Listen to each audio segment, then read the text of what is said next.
Hey guys, tonight we're doing something a little different. We're going back, way back. Before Instagram, before cities, before bread. That's right, we're slipping into the life of a caveman, or cavewoman, or cave person, honestly. You'll get used to the grunting gender neutrality pretty quickly. But let me warn you right now, you probably won't survive this. Between the parasites, predators, and perils of raw life, you're going to need more than just luck and opposable thumbs. So before you get comfortable, take a moment to like the video and subscribe, but only if you genuinely enjoy what I do here. Also, drop a comment with your city and what time you're listening. I always love knowing where my sleepy travellers are tuning in from.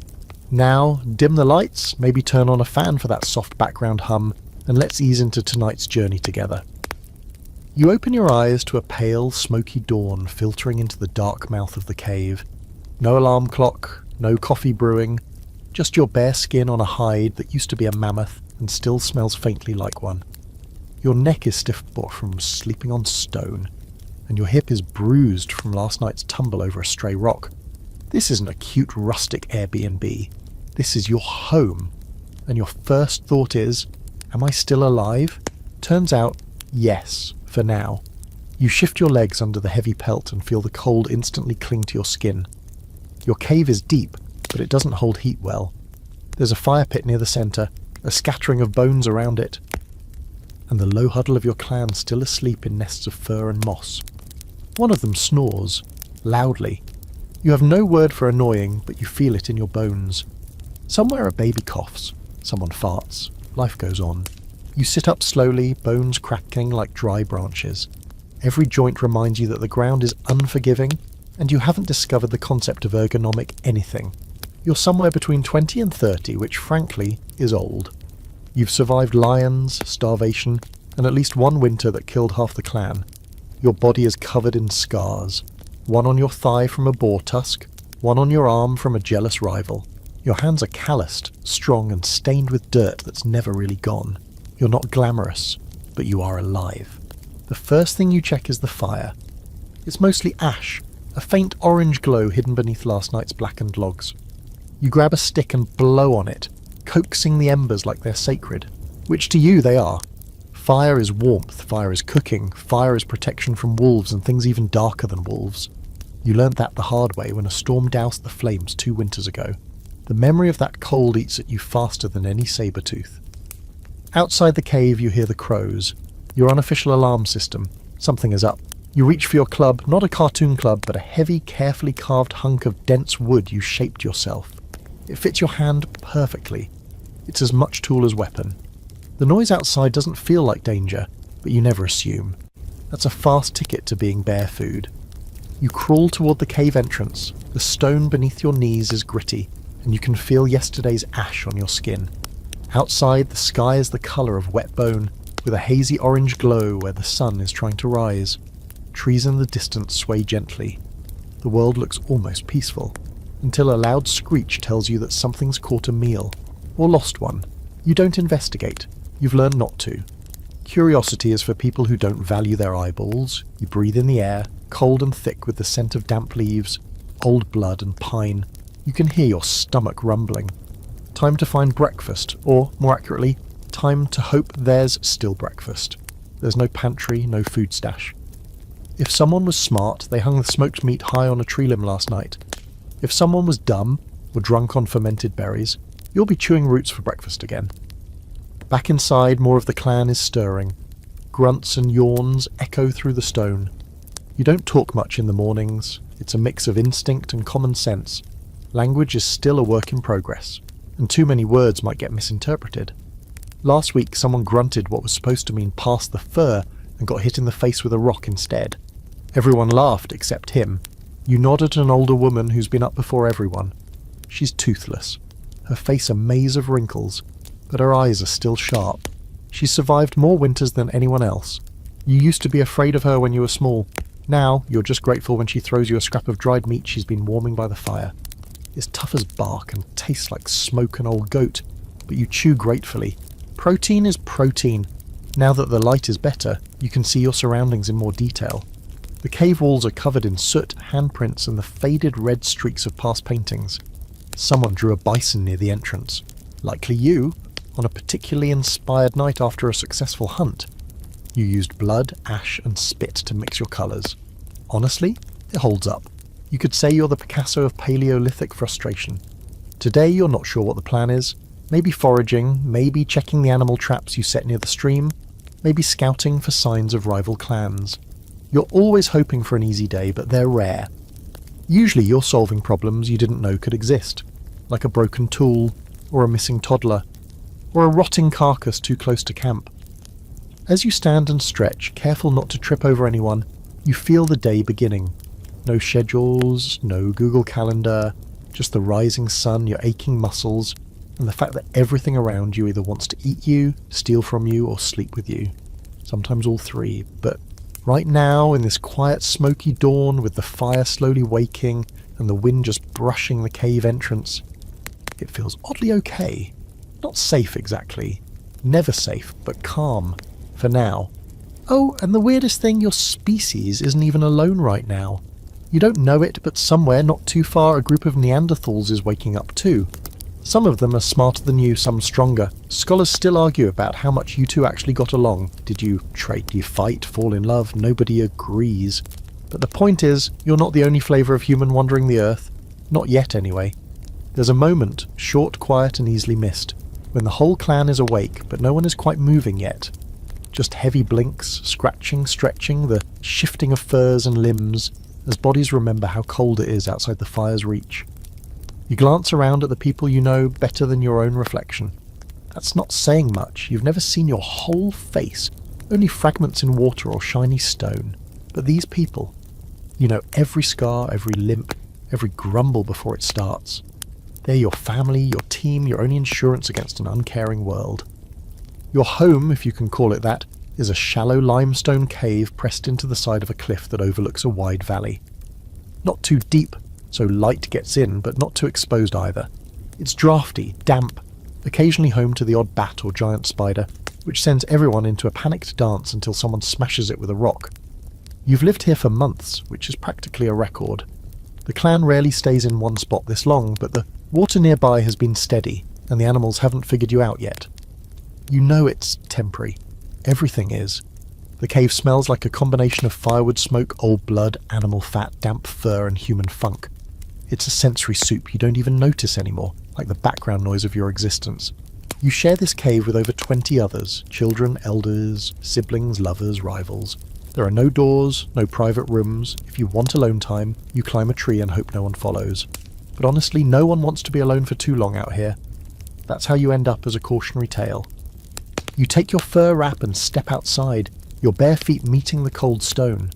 The air slaps you awake, fresh and sharp, smelling of pine and wet earth. The view stretches wide, hills scattered with trees, thin wisps of mist clinging to the low ground, birds flitting above the canopy. You take a deep breath. Despite everything, it's beautiful. Raw, massive, untouched. A world where you are both a part of nature and completely at its mercy. Behind you, someone trips over the fire pit. A burst of grumbling and laughter erupts. It's Uruk, your cousin, who always sleeps too close to the fire and wakes up covered in soot. He glares at the chucklers, mutters something about his shoulder hurting, then grabs a stick and wanders off to pee behind a rock. Daily rituals, caveman style. The clan starts to move like a slow ripple. Kids running between legs, adults checking tools, someone poking at a burn wound from the yesterday's cooking accident. You grab your digging stick, a useful multi-purpose tool that saved your life more times than you can count. With it, you've dug up roots, cracked open turtle shells, and, once, smacked a snake right off your foot. Inside the cave, someone stirs the ashes and feeds the fire with dry branches gathered last evening. The flames crackle to life again, and the whole space warms just enough to take the edge off. You gather around for what passes as breakfast. No cereal, no eggs, just leftovers from yesterday's hunt, a strip of dried meat, a handful of bitter berries, and a shared bone with some marrow still inside. You're lucky. Some mornings it's just water and bark. You tear off a chunk of meat with your teeth and chew like it owes you money. Food is both a group effort and a tense ritual. No one eats until the elder, the same one who tossed you meat earlier, gives a signal, a low, rhythmic tapping of her stick on the cave floor. Then it's on. You eat fast, not because there isn't enough, though there usually isn't, but because slow eating invites theft, fights, and a scolding. Even among the little ones, food rules are life rules. You glance at a small boy hoarding a half-burnt root like it's gold. He glares back at you, fiercely protective. You nod. Respect. As the group eats, you scan the area. You've always been more of a watcher. Your clan has roles: hunters, foragers, toolmakers, firekeepers. You float between them, part-time in everything, full-time in observing. You're the one who notices when the birds go quiet, when the sky feels wrong, when someone's limping but pretending not to. That's a kind of power too. After the meal, you help rearrange the sleeping furs, clearing out the area near the fire. Everyone gets assigned a task. Someone's going to the river for water, another group is checking snares. You're on shelter duty today. That means reinforcing the windbreak of woven branches and dragging more dry grass inside to line the sleeping spots. It's not glamorous, but it's essential. Last time the wind picked up, the smoke from the fire reversed course and smoked everyone out. 3 people vomited, 1 passed out. Lessons learned. You work with Rhea, a wide-shouldered woman with a perpetual scowl and a talent for knowing when it's going to rain. She grunts approval as you secure a leafy patch over the eastern opening, plugging up a breeze channel. You've never had a real conversation with Rhea, mostly just hand signs and exaggerated expressions. But she once yanked a dislocated shoulder back into place during a hunt, and you've trusted her ever since. While you're busy with the shelter, a low rumble echoes in the valley. It's not thunder. It's not a predator either. You both freeze. Another rumble, then nothing. Ra looks at you, eyes narrow. You shrug. The earth makes noises sometimes. You've heard elders mutter about the belly of the land, how it growls when it's angry. Some think it's a sleeping god. Others say it's a sign to move. No one knows for sure. You return to your task, but the sound sits in your bones, heavy. By midday, the sun is high and the cave warms a little. The younger children are outside gathering sticks and pretending they're spears. One boy tries to ride a pig. The pig wins. You laugh quietly. There's no school here, no formal teaching. Everything is learned by watching, mimicking, and making mistakes that usually involve injury. You once broke a toe trying to jump a log like the older boys. Still crooked. Inside the cave, someone has begun sharpening a spear point with a flint. The sound is steady, like a heartbeat against stone. Others are preparing for the afternoon hunt. It's a process, checking spears, painting their faces with ash, psyching each other up with stories of last week's triumph over a small deer. Everyone remembers it as much bigger. You, however, will stay behind this time. Not all of you can go. Someone has to keep the fire alive, someone has to watch the little ones. Someone has to be ready if the hunt goes wrong, and, as usual, you've drawn the short straw. Or maybe the wise straw. Because out here, the people who leave don't always come back. And tonight, when they return, bloody, laughing, exhausted, or maybe empty-handed and silent, you'll be here, stoking the fire, guarding the cave, holding down your fragile slice of home. The fire has been behaving itself for the last hour, which is both a blessing and a liability. You've gotten comfortable, too comfortable. You sit near it, feeding in small sticks and watching the orange dance ripple across the cave walls like ancient ghosts whispering bedtime stories no one asked for. Your eyes sting from the smoke and your hands are black with soot. But it's alive. You've kept it alive. That means warmth. That means cooked meat. That means wolves won't get any big ideas while the hunters are out. The fire is your responsibility now.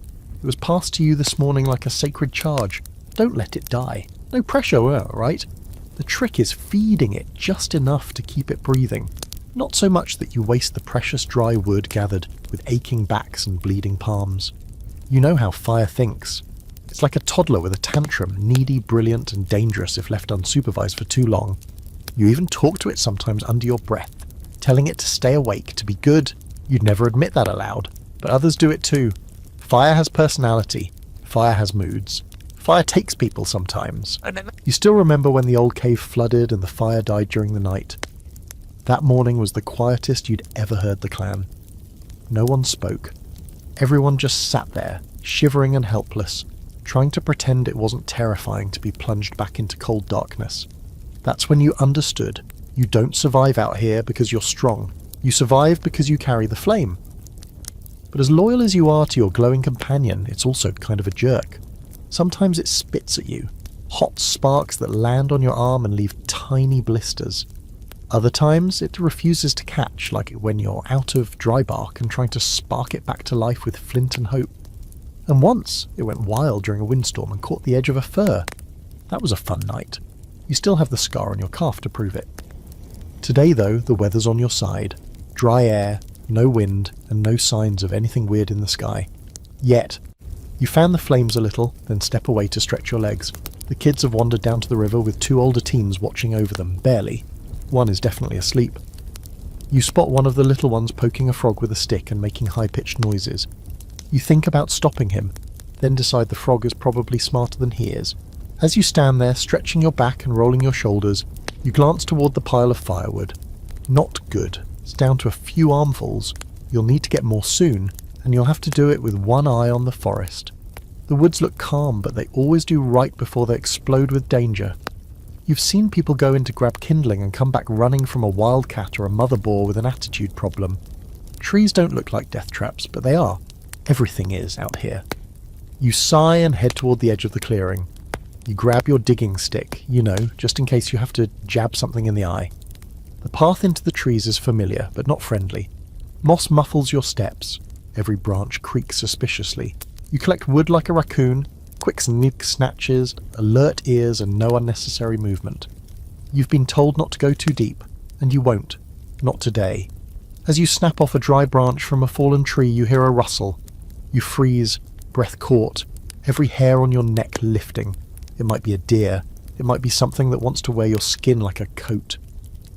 Slowly you crouch and scan the underbrush. More rustling. Low, deliberate.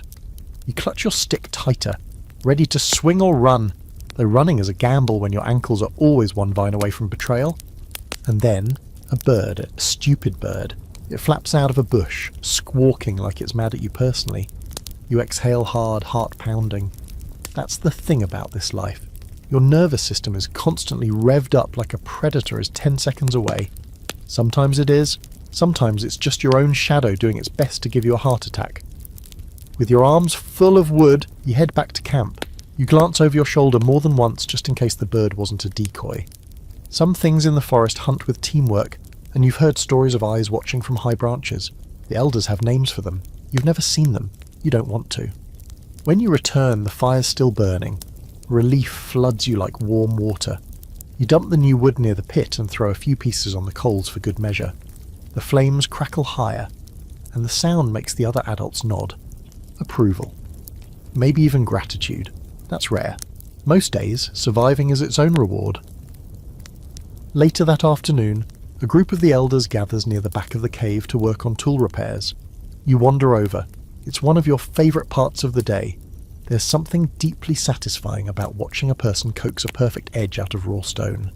The flakes that fall from the flint are razor sharp, and you've seen them slice through hide like it's nothing.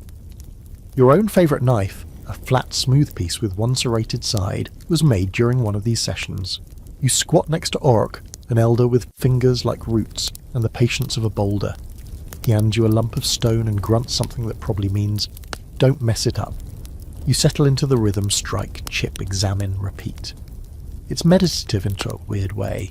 Here, surrounded by the smell of fire and sweat and stone dust, you're building something. Crafting control in a world where most things are wildly out of your hands. While you work, one of the children comes over and plops down beside you. He mimics your movements with a stick, making exaggerated faces of concentration. It's funny. Sweet even. You nudge him gently with your elbow, and he grins with teeth too big for his face. It's moments like this that keep you going. Not food, not safety. These tiny shared flickers of humanity. As the sun starts to dip, the shadows stretch longer. The air turns cool again. Still no sign of the hunters? That's either very good or very bad. You feel the edge of unease settle into your stomach like a stone, but you stay near the fire, feed it, watch it, whisper to it again, like always. Somewhere deep inside you think, if the fire lives, maybe you will too. The sun is low now, just a glowing bruise on the edge of the horizon. Shadows stretch long and thin across the valley, and the trees begin their nightly transformation from solid shapes into strange silhouettes. The fire, now fed and fat with dry wood, crackles steadily, its light flickering across the walls of the cave like dancing spirits. It's not warm enough to make you forget the chill creeping in with the evening, but it's enough to keep your bones from locking up. For now, that's good enough. You settle into your usual spot by the pit, wrapping your fur cloak tighter around your shoulders. The scent of smoke is thick, clinging to everything, your skin, your hair, your breath. It's comforting in a harsh way. You've smelled death too many times not to appreciate the steady, living scent of fire. A few others gather nearby, nursing sore feet and cleaning their tools. One woman is picking lice out of her child's hair with methodical focus. It's oddly soothing to watch. Life here is built on the smallest, grimiest rituals. Dinner is still a question mark. The hunters are late, later than they should be. You try not to worry, but worry is like a bone splinter. Once it's in, it stays under the skin. The forest is unpredictable, and so are the creatures in it. One of the elders stands at the edge of the cave mouth, eyes scanning the distant tree line. No one says anything, but the silence is its own kind of alarm bell. People fidget more. Some begin to hum low tones, a habitual chant that doesn't mean anything specific but carries the rhythm of comfort, of shared breath. You join in without realizing. Suddenly a shout cuts through the air. Not fear. Relief. One of the younger scouts comes sprinting from the trees, waving his arms and panting like a winded dog. Behind him the hunters appear one by one, ragged and muddy but all upright. They carry something slung on a branch between them. Two somethings, actually. You lean forward, heart rising. Not mammoth, too small, not deer either. Boar, maybe? No? Closer now. You see the unmistakable humped backs and tangled fur of two wild goats. Not huge, but enough. The cave bursts into movement. People pour out to meet the group, grinning, hooting, clapping spears on some stone. Even the kids join in, bouncing around like hungry shadows. You help clear a space near the fire while someone starts sharpening a stone blade. The goats are dropped with a grunt, steam rising from their bodies. One of the hunters collapses in the dirt, laughing so hard it turns into a cough. His face is smeared with dried blood, not his own. You make a mental note to check on him later. Head wounds have a way of creeping up on people. The butchering begins immediately. No ceremony, no waiting. Meat this fresh doesn't sit around. You crouch nearby and watch the work. Skin peeled back with practiced cuts. Fat stripped, organs pulled with efficient hands. You know which parts are prized. The liver, the heart, the soft lining around the stomach that some people swear keeps them strong in the winter. It's messy and loud and strangely beautiful. Life becoming sustenance. Death turned into survival. You're handed a piece of kidney, still warm. You don't hesitate. It tastes like copper and something wild, but it's as real food. Protein that will carry you through another freezing night. You've eaten worse, much worse. You remember the winter of the starving year, when people gnawed on bark and drank melted snow just to stay upright. That was the year old Darnak ate half a foot, not his own. Around the fire, someone starts telling the story of the hunt, embellishing heavily. You half listen, already familiar with the formula, how they tracked the goats through the brush, how one almost got away, how they outsmarted a pack of wolves, or maybe it was just a fox.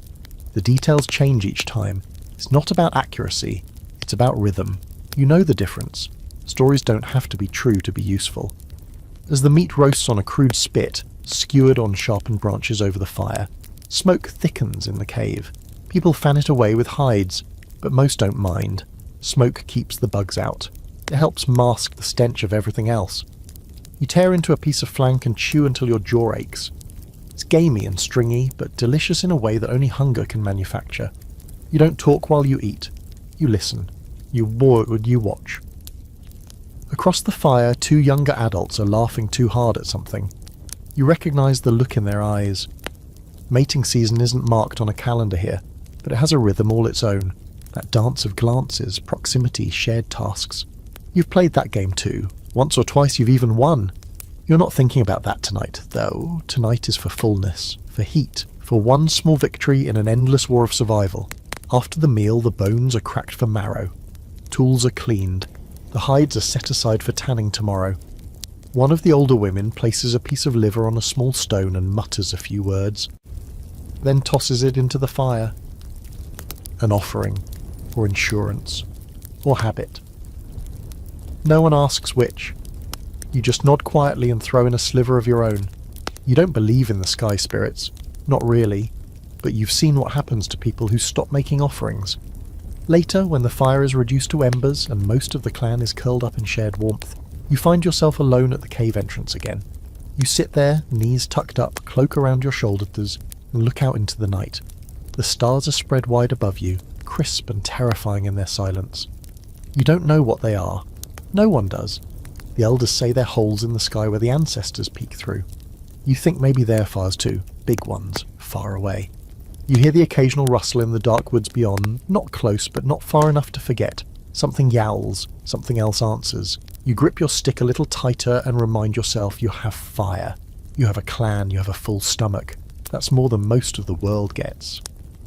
Inside, someone mumbles in their sleep. The baby coughs again.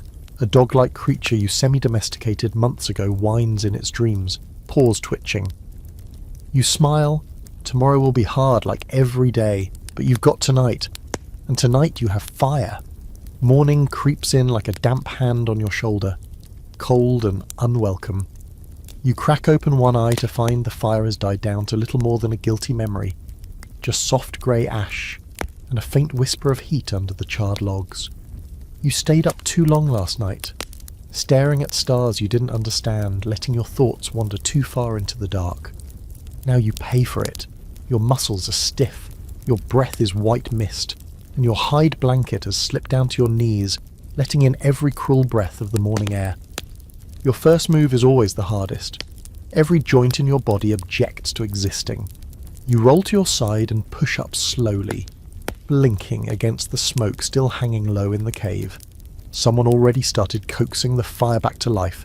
Thank the gods or the ancestors or whatever floats above your primitive understanding. The orange glow is growing again. A few figures shuffle near it, wrapped in pelts, rubbing their hands like raccoons begging for warmth. You scratch your shoulder, then your beard, or what passes for one. Hygiene is more a feeling than a process out here. You haven't bathed in weeks, unless you count falling in the river while trying to fish with your hands. You smell like smoke, meat, dirt, and yourself, but that's everyone's cologne these days. And weirdly, it's comforting. A sort of collective funk. You can smell your people from 20 paces. That's how you know you're home. As you shuffle outside, squinting into the pale blue-grey sky, a chilly wind smacks you across the face.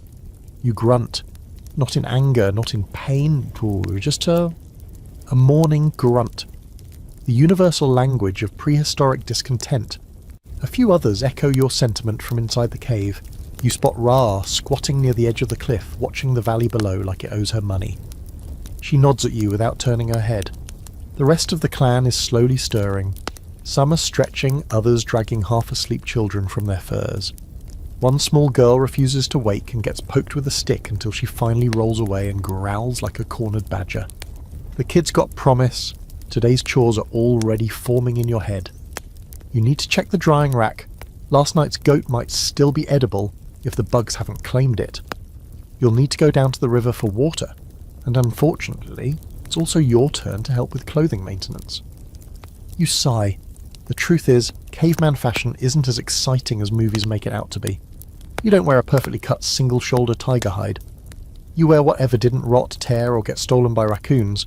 Right now, your main garment is a tunic made from overlapping rabbit hides, stitched together with gut string and a lot of hope. It's warmish.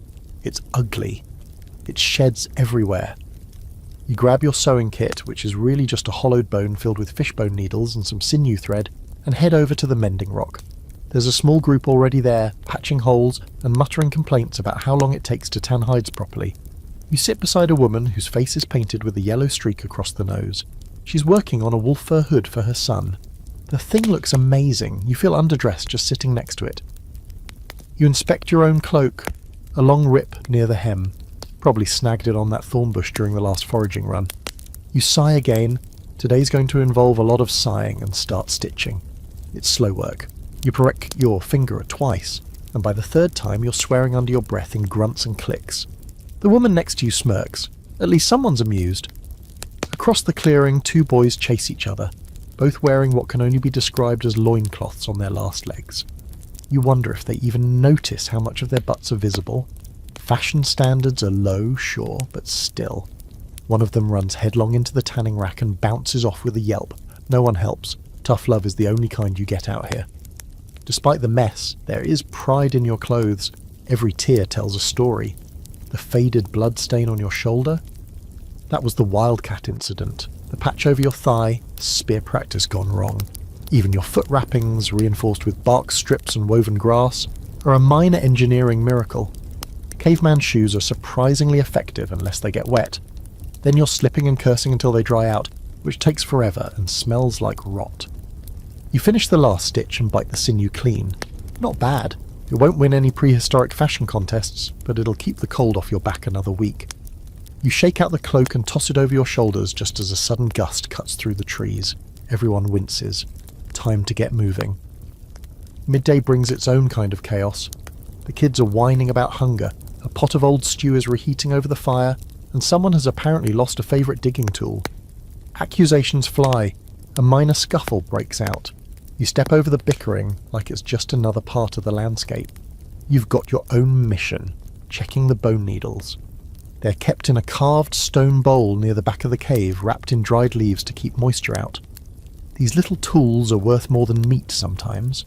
Without them, you can't patch clothes, stitch wounds, or bind together shelter coverings. You pick through the pile carefully. A few are cracked, one is missing its eye hole. You might need to make more soon. Toolmaking is more than just survival, it's status. The ones who shape the best spears or the sharpest knives are treated with a certain respect. Not a throne or a crown, those haven't been invented yet, but a deference in grunts and shared food portions. You've carved a few arrowheads yourself. Not masterpieces, but functional enough to kill a squirrel from 20 feet if you're lucky and the squirrel's dumb. While you're digging through the tool stash, you find something odd. A shell. Smooth, slightly pink, clearly from the river, but it's been carved with tiny grooves, decorative. You turn it over in your hand. Someone made this for no reason other than beauty. It's not a weapon, it's not food, it's just art. You smile, even in a life this brutal. Someone had time to be unnecessary. You carry it over to the woman with the wolf fur hood and hand it to her kid, who's been sulking about his 2 small shoes. His eyes light up. He runs off, waving the shell like it's treasure. Maybe it is. As the sun begins to dip again, the clan starts to settle. Fresh meat is cooking, the fire is strong, your patched clothes hold against the breeze. You're dirty, exhausted, and your hands ache from stitching, but you're warm, you're fed, you're clothed, and somehow that feels like a miracle.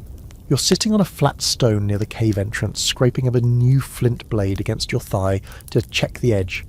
Not smart, not safe, but you do it anyway. Gently, slowly, careful not to slice your leg open like last time. The blade is nearly done, and you're proud of this one. It fits nicely in the hand, smooth on one side, wickedly sharp on the other. It's not the prettiest, but out here, utility beats beauty every time, unless you're trying to win someone's interest, in which case a well-crafted spearhead suddenly becomes suspiciously romantic. The clan is quiet today. Not in the eerie way, just in the concentrated, everyone's busy not dying way. You like it. It gives you space to think, which is both a luxury and a liability. When you're busy chipping flint or grinding bone or boiling sap for glue, your thoughts stay in your hands. But when you stop, when the world slows down and there's no screaming or hunting or fire emergencies, your mind wanders, and lately it keeps circling around one thing. How did you end up here, still alive, when so many others didn't? Your hands move on their own now. You take a second flint shard and start shaping it with short practice strikes. Sparks fly and tiny white chips scatter across your lap. You brush them off absently. All around you, the tools of survival lie scattered. Digging sticks, bone awls, stone hammers, flaked knives, even a half-finished atlatl someone abandoned last week. They are not just objects, they're extensions of your body, your brain. Each one is a solution to a problem you didn't know you had until you bled from it. The clan's toolmaker, an older man with a hunched back and a gaze that sees through stone, once told you that making tools was talking to the world. You didn't get it then, but you do now. When you chip a blade, you're shaping the planet to your needs. You're changing the narrative. Without tools, you're meat with opinions. With them, you're a contender. Your favourite tool isn't a spear or knife, it's a hammerstone. Just a round, heavy thing that fits perfectly in your palm. With it, you've made fire starters, pounded roots, smashed open snail shells, and once used it to kill a snake that tried to cuddle your ankle. It's nothing special to look at, just a brown lump. But it's your lump. That stone has been through more with you than some of your clanmates. Nearby, a small group has gathered to start assembling new hunting gear. A woman is binding feathers to a long shaft, making crude arrows. Her fingers are fast and stained with ash. She uses sinew, a glue made from boiled hide scraps, and a kind of focus that's both intimidating and admirable. You want to help, but you also don't want to mess up the vibe, so you watch from a respectful distance, making mental notes. Every step is knowledge you want to steal. The thing is, there's no instruction manual, no diagrams. Everything you know about tools came from someone else's hands, someone else's failures, or you learnt to carve from a guy with 2 fingers missing. You learned to bind from a woman who tied everything so tight her baskets could carry water. And you learned to spot flaws from your own mistakes. The time your axe head flew off mid-swing and took out a rabbit by accident. Useful, but not ideal. And the materials? Always changing. Some days you find the perfect flint, smooth, dark, breaks clean. Other times you're stuck with weird quartzite that shatters like sugar.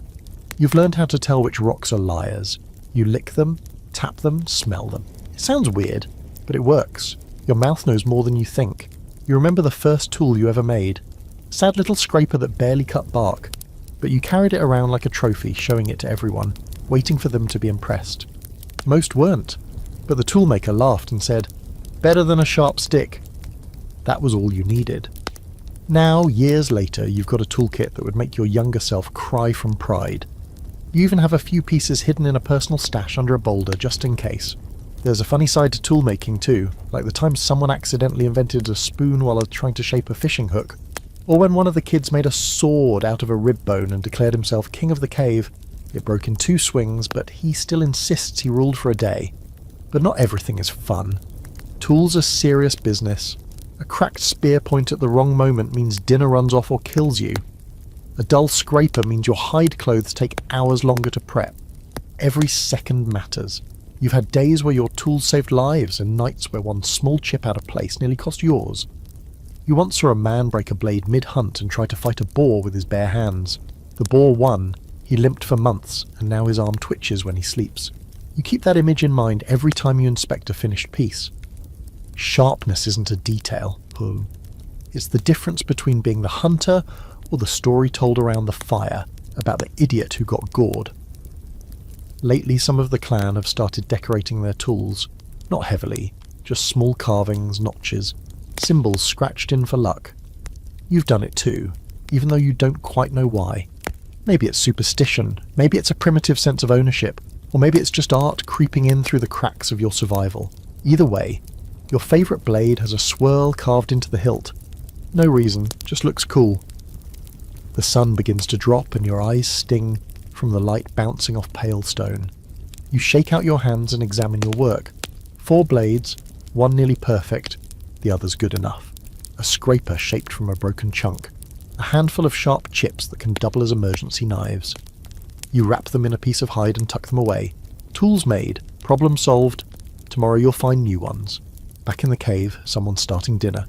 You smell roots boiling, and someone's roasting small birds over a stone fireplate. Not enough to feed everyone well, but enough to get through the night. You hear laughter, a low hum of music, just voices blending into rhythm. You feel the ache in your hands, the sore in your back, and beneath it all, something close to pride. You survived another day, not by muscle, not by luck, but with a rock, a stick, and a little fire. You're sitting near the fire again. Not quite part of the group, but close enough to hear the soft exchanges. Grunts, chuckles, the occasional slap of a hand against someone's arm in mock frustration. It's not exactly conversation, not like you'd understand it in the modern world, but it's communication. You pick up most of what's being said without needing full sentences. A glance, a gesture, a silence held just long enough to carry a meaning. It's all part of the unspoken language of the clan. And speaking of language, you're still figuring yours out. Technically, you're not fluent in any language yet. No one is. You've got a handful of grunts, signals, facial expressions, and a few words that sort of resemble what might someday become actual language. But it works, usually. Unless you're trying to express something abstract, like a feeling or a story or the idea that Uruk is definitely hiding the good dried meat again. That stuff gets complicated. You look around the fire and think about the strange social dance you've been a part of your whole life. It's not just about surviving the animals, or the hunger, or the cold. It's about surviving each other, because let's be honest, no matter how many saber-toothed cats are out there, nothing's more dangerous than a grudge over stolen marrow. Take last week. You and 2 others brought back a rabbit. Small, sure, but meat's meat. When it came time to share, Kira, who hadn't helped at all, somehow got the biggest piece. Why? Because she's in a side relationship with one of the foragers, and he's got sway. You watched it happen, and you said nothing. Not because you didn't care, but because confronting Kira means a full social ripple effect. Her cousin doesn't like you already. Her mother's got seniority. And then there's the fact that Kira has a very sharp scraper and a long memory. You chose peace. For now, clan politics aren't formal, there are no written laws, no thrones, no votes, but there's definitely a system, one based on power, alliances, favours and food. The elders have clout, but only because they've survived so long. The toolmakers are respected, especially when they're generous with their wares. Hunters are admired, but also envied, which makes them targets of gossip the moment something goes wrong. And the firekeepers, well, they're the ones that no one dares insult outright. Everyone knows a misstep near the fire can turn fatal and accidents happen. You're not high-ranking, not low either. Somewhere in the middle. You get listened to sometimes, you get ignored sometimes. You float between groups, good enough with the hunters to join a run if needed, familiar enough with the gatherers to know where the good tubers are hidden. You're the glue, not the spear tip. It has its perks. It also means you get pulled into every drama whether you like it or not. Right now, there's a small commotion by the fire. 2 adolescent boys, both trying very hard to be seen as men, are arguing over a bone needle. One claims it was his, the other says he made it. Voices rise, a few heads turn, you see the flicker of something worse about to break out. Full-on chest thumping. No one wants that, especially not the elders. You step in casually, squatting beside them, and pick up the needle. You study it like it's an artifact, turning it in your fingers, squinting at the notches. Then you nod and mutter something like, "Rah style," referring to the older woman who taught most of the kids to carve their first tools. The kids freeze. That wasn't either of their carving styles. You hand the needle back to neither of them and say, "Trade. New ones tomorrow." Both nod, grudgingly, but the heat fades. Crisis averted. That's what you do, really. Navigate egos and emotions with soft skill and a sharp eye. No one hands out gold stars here. But avoiding bloodshed over sewing tools? That's worth something. You can feel certain dynamics shifting. A new baby was born last week and her mother has been unusually guarded. You suspect she's worried the child might not make it. It's cold and food is still scarce. But there's also something else. Her partner has been distant, spending more time with the woman who sharpens arrows. You saw them laughing yesterday. It wasn't nothing. Then there's Orok, the old toolmaker. He's been quieter lately, slower with his hands. You don't think he's sick, not exactly, but there's a heaviness to his movement that you recognise. He's seen too many seasons. People don't announce when they're close to the end, but they know. He's started giving away some of his tools. That's never a good sign. As you walk through camp, you catch small glances, not hostile, just evaluations. You're always being measured. Your usefulness, your alliances, your loyalty. Did you help skin the last deer? Did you carry water? Did you give up your seat near the fire for an elder? It's a quiet accounting that adds up over time. Get too far in debt and you find yourself excluded. First from the stories, then the food, then the shelter. You've seen it happen. Nobody says it out loud, they just look through you. You try to stay in good standing, but it's exhausting. Every favour is an investment. Every laugh a transaction. It's human, sure, but it's human at its rawest. No words, no rules, just the gut feeling that someone's either with you or against you. You retreat to a high rock near the cave, watching the clan go about its evening. Someone's fixing a hide blanket. Another person is brushing tangles from a child's hair with a comb made of split bone. Across the clearing, 2 lovers are arguing in low tones. You can't hear the words, but their tension is clear. She's got her arms folded. He's gesturing too much. Classic. And then, from nowhere, you remember something odd. That time 2 seasons ago when the clan met another group during the summer wander.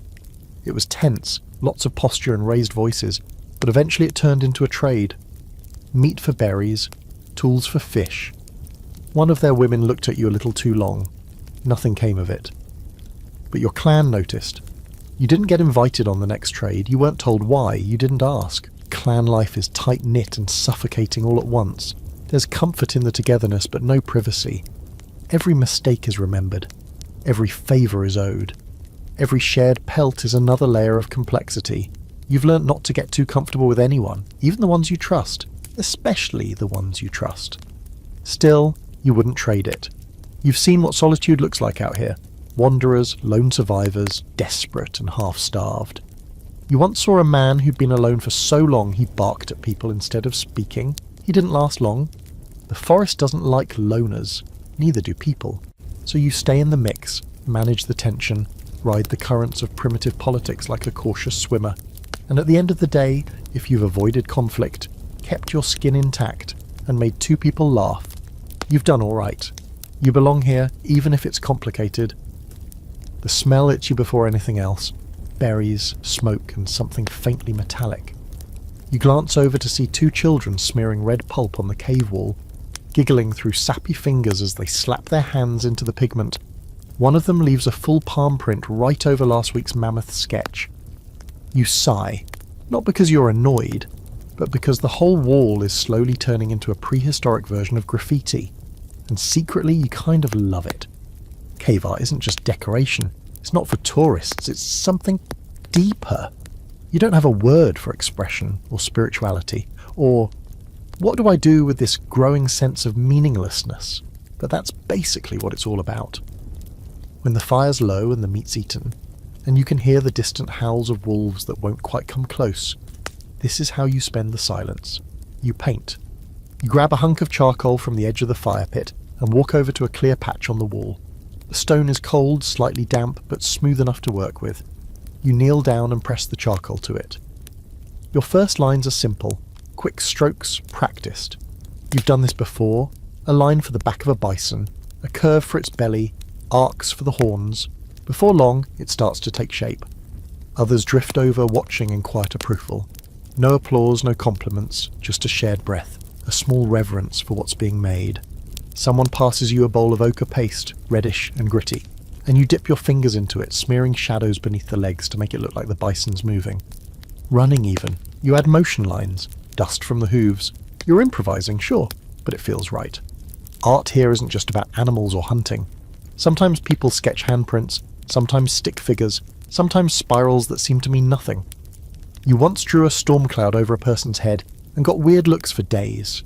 You still don't know why, it just felt true. There's a rumour among the clan that the cave wall listens, that what you draw becomes real, or was real, or will be real. Someone painted a fish last month and swore they caught the same fish the next day. Coincidence? Maybe. But people started painting more after that. You even saw one of the most sceptical hunters, a guy who normally only believes in things he can stab, quietly marking the outline of a spear next to his bed mat. Not everyone believes the wall has power, though. The elders argue about it.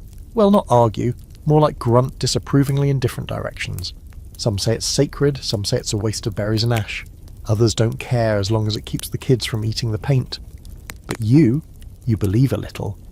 Maybe not in magic exactly, but in meaning. Because out here, surrounded by toothy predators and freezing nights and sudden death, anything that gives shape to your thoughts is worth holding on to. When you draw, you remember. When you paint, you imagine.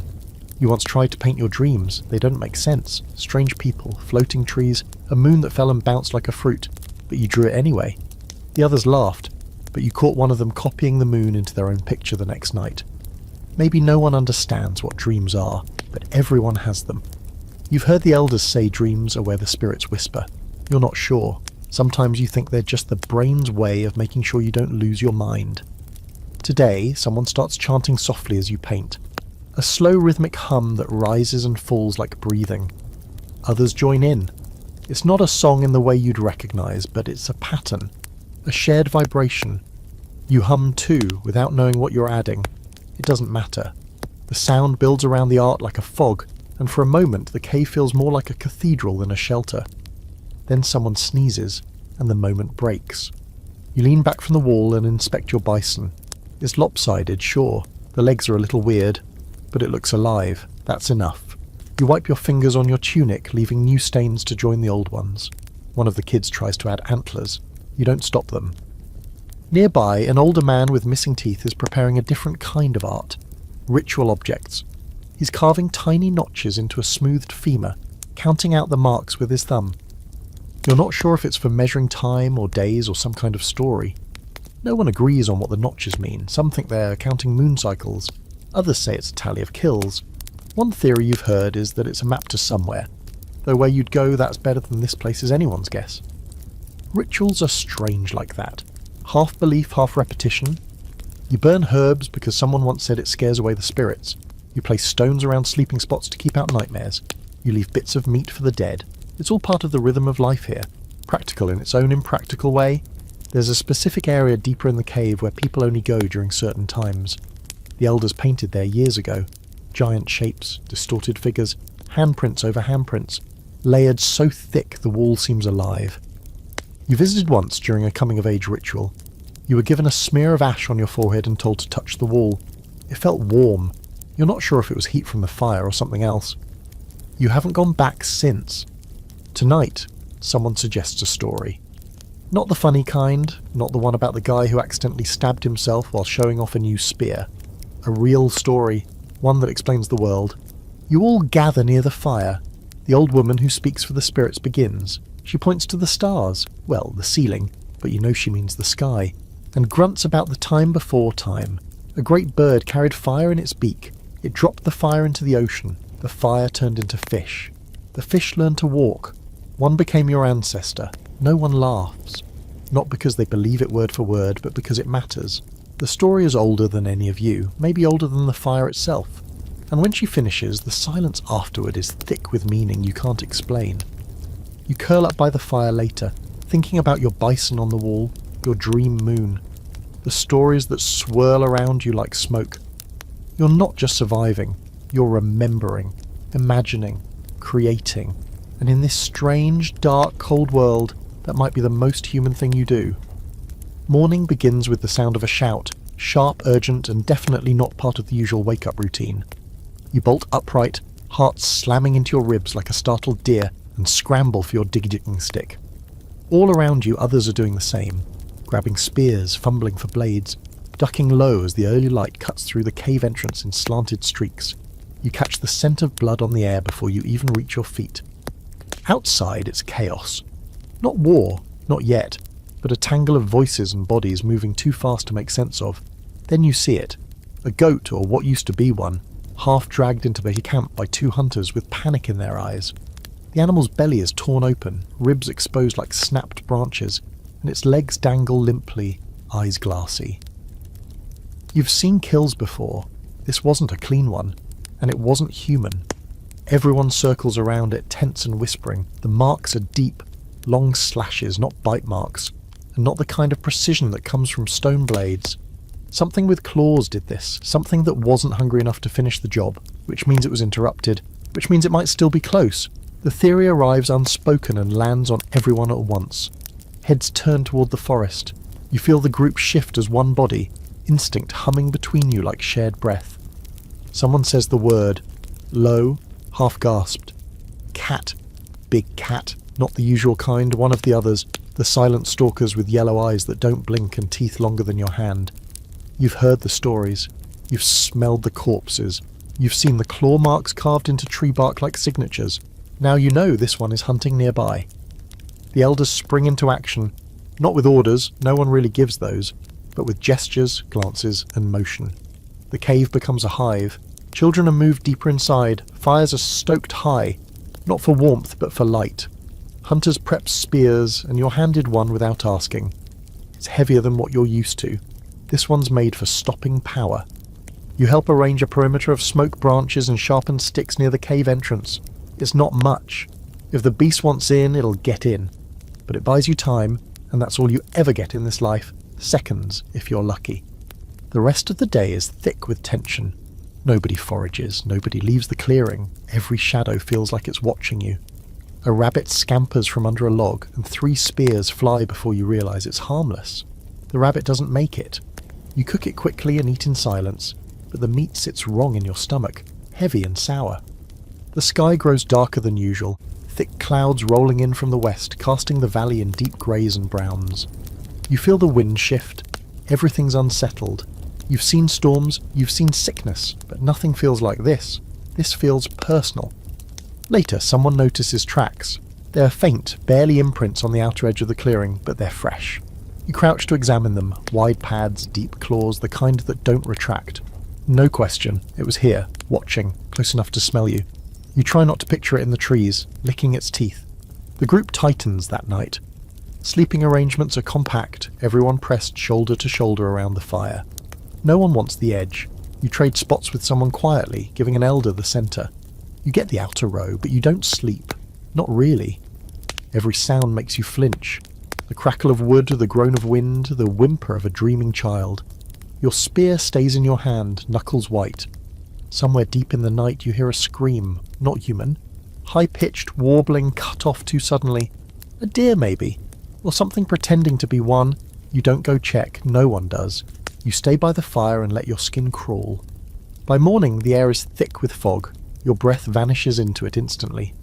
The world beyond 10 steps is gone, erased by grey. The clan moves carefully, voices hushed, and the hunters split into small groups to patrol. You're assigned to watch duty near the bluff. From your perch you scan the misty woods, and your mind drifts. How ancient this fear is, how your bones seem to remember it. There's no lecture, no story, no carved tablet to teach you how to feel this. But you do, like your body is older than your thoughts. And then, just as the fog begins to lift, you see it. Far off, a shadow at first, then a movement. You hold your breath. It steps into view, huge, sleek, black as night, eyes glowing faintly in the dawn light. It looks at you.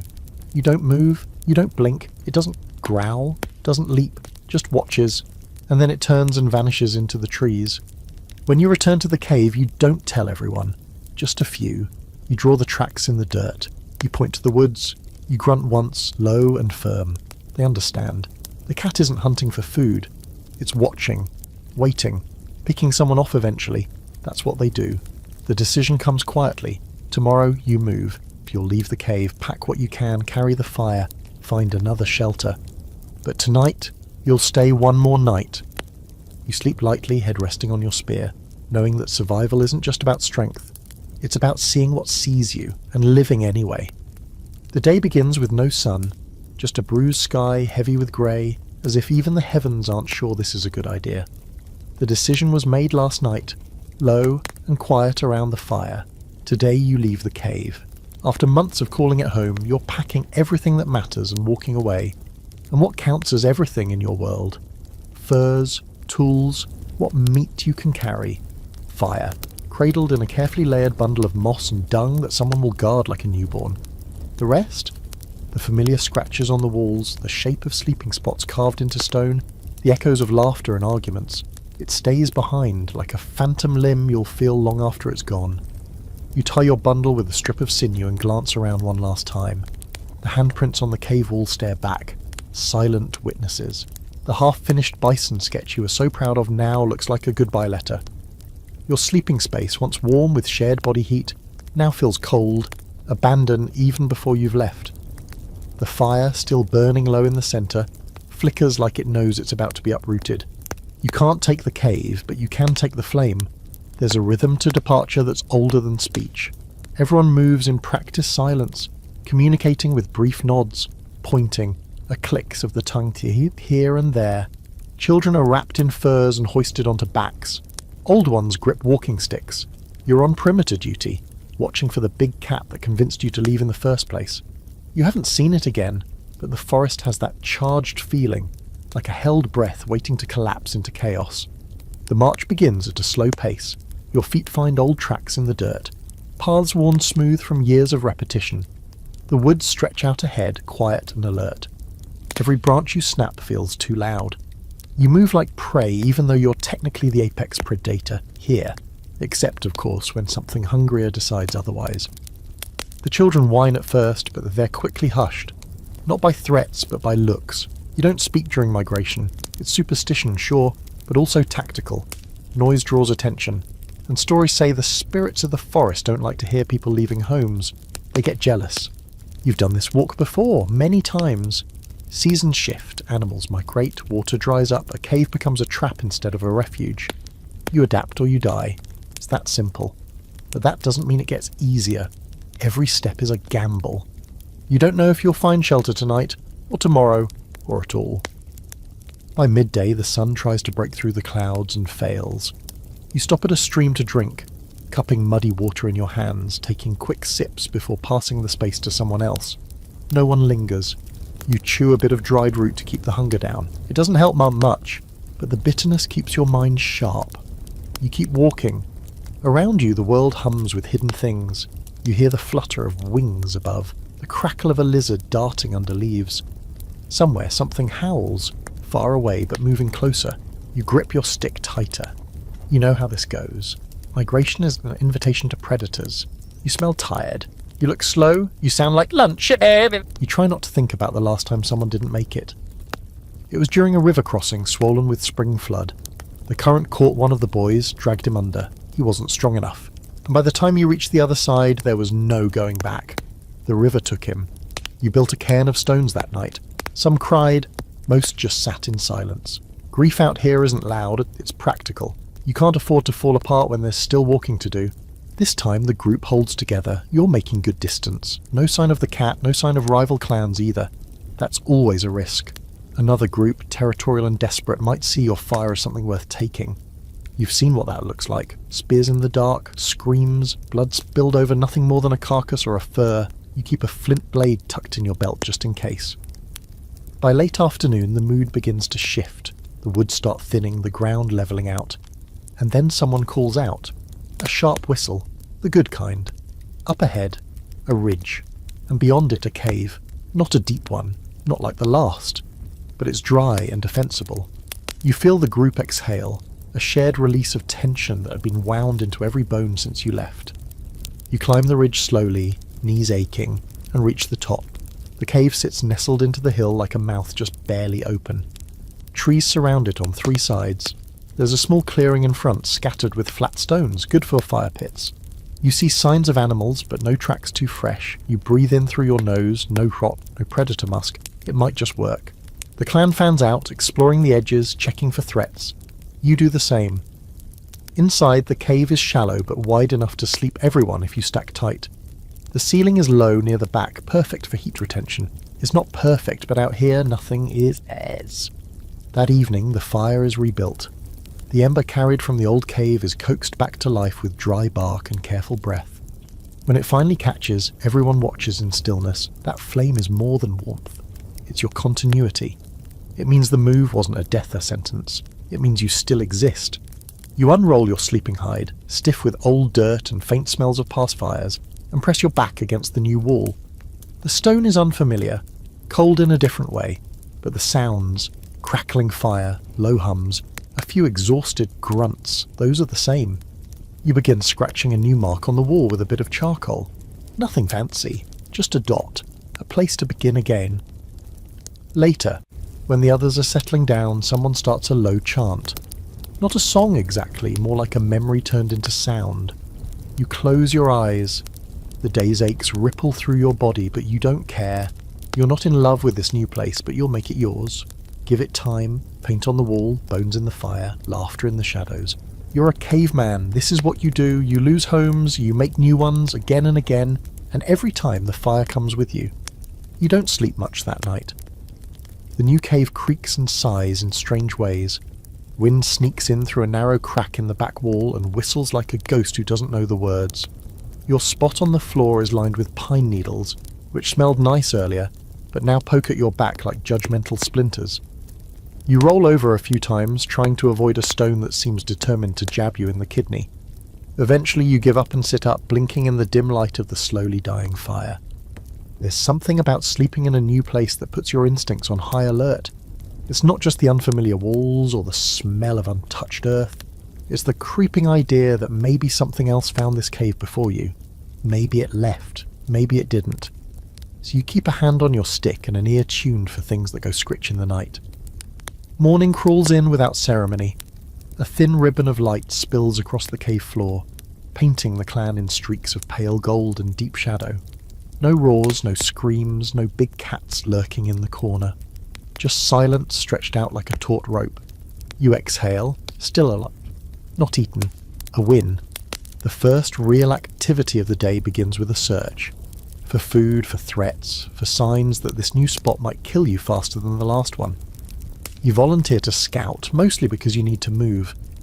The ache in your legs from the migration hasn't left, but it's better than sitting around waiting for someone to assign you mushroom duty. The forest around the new cave is thicker than the last, full of crooked trees and low brambles that snag at your ankles like grumpy toddlers. You keep your eyes peeled for tracks, deer, boar, rabbits, anything that bleeds and runs when it sees you. But you also keep an eye out for other kinds of tracks, the kind that don't belong to prey. You find some eventually. At first, it's just a few scratches on a tree trunk, deep parallel grooves too wide to be a bird and too neat to be weather. You lean in, tracing them with your fingers. Old but not ancient. Whatever made them came through recently. You look down and find prints in the dirt, broad with claw tips, not a cat, a bear maybe, or something trying to pass for one. You mark the spot with a pile of stones and head back, your shoulders hunched, stick at the ready. Your brain buzzes with warnings, but not panic. Yet. This is just part of the job. Back at the cave, things are already heating up. Not with predators, people. The tension that held everyone tightly woven yesterday during the move has started to fray now that the adrenaline's worn off. A woman's yelling about a missing meat pouch. A man accuses someone of stealing his better spear. A toddler is howling because someone stepped on his hand. Classic post-move chaos. You slide past it all like smoke, dropping down beside the fire and pretending you don't exist. Someone passes you a bit of charred root without comment. It tastes like sadness, but fills your belly enough to stop it from making angry noises. Midday brings more activity. The new cave needs work. The smoke vent is too narrow, someone nearly passed out last night. There's no proper flat space for sleeping, so you spend a chunk of the afternoon helping drag in fresh pine branches and stack flat rocks to raise certain sleeping spots. You build yourself a little wall of stones for privacy, not that it'll stop the sound or smell, but it helps to feel like you have a corner. Later, a few brave souls decide to go hunting. You're not one of them this time. You're assigned to camp watch, which is less glamorous but often more critical. If something bad shows up, you're the first to die, heroically of course. You set yourself up near the cave entrance, sharpening your blade on a flat stone. The sound calms you, a steady shk, like a heartbeat you can control. While you sharpen, Ra sits beside you, uninvited but not unwelcome. She's quiet for a while, watching the woods. Eventually she grunts. Sky feels wrong. You glance up. The clouds are hanging low, bloated and thick, with just a hint of yellow. You nod. She's not wrong. Storms come in many forms. Some scream and flash. Some just sit on you like a wet animal and wait for your spirit to break. This one looks like the second kind. As the sun dips, the hunters return. They've got something, a boar, not massive, but meaty. Its eyes are still wide open, and there's a broken spear sticking out of its side like a grim victory flag. Everyone rushes to help skin it. You assist in building the fire higher, stacking logs and coaxing the embers to wake up. The smell of meat fills the cave quickly, pushing out some of the damp earth and smoke. People relax a little. Bellies are about to be full. Nothing repairs tribal tension like roasted meat. But just as the mood is lightening, a noise cuts through the evening. A distant, low growl. Not near, but not far either. Everyone freezes. Then comes a second noise, higher this time, a wailing call that echoes in your bones. Not cat, not wolf, something else. Someone mutters a word, one that roughly translates to the Watchers. It's the catch-all term for things you don't understand, but assume hate you. The clan shifts inward, forming a tighter ring around the fire. You grip your blade, everyone listens. Nothing comes, not that night. But the mood doesn't recover. Later, after the meat is eaten and people drift to sleep, you sit awake with your back to the wall watching the flames. The forest whispers just outside, wind rubbing through branches like fingers through hair. You think about the scratches on the tree, the prints in the dirt, the shapes in the mist last week. You don't feel like prey, not exactly, but you do feel watched. The next morning opens with frost on your breath and jealousy in your heart. Across the fire pit, two clanmates are curled up far too close for the temperature to be the only excuse. You've seen the way they look at each other. The subtle glances during meals, the not-so-subtle sharing of hides, and that very specific kind of hand on back that says, "This one's mine."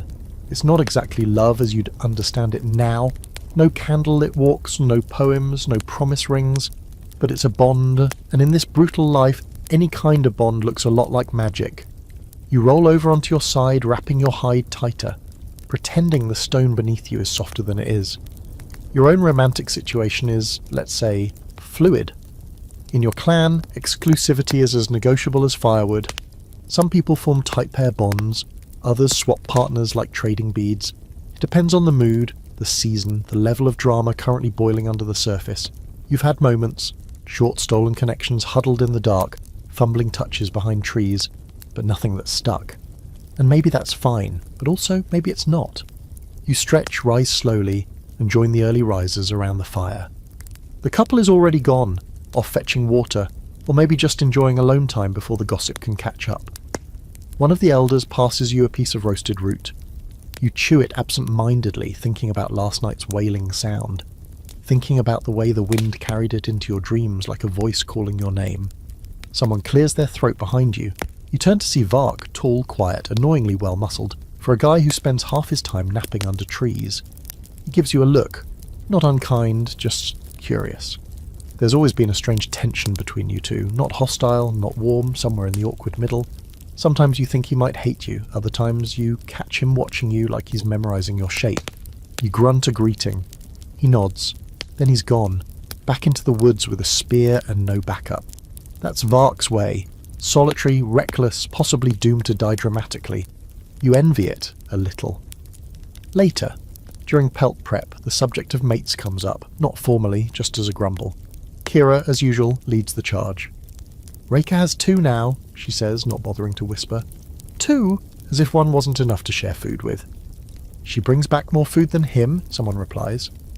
Still, Kira mutters, slicing into a goat hide with a bit too much enthusiasm. Makes her smug. You try not to laugh, but you can't help it.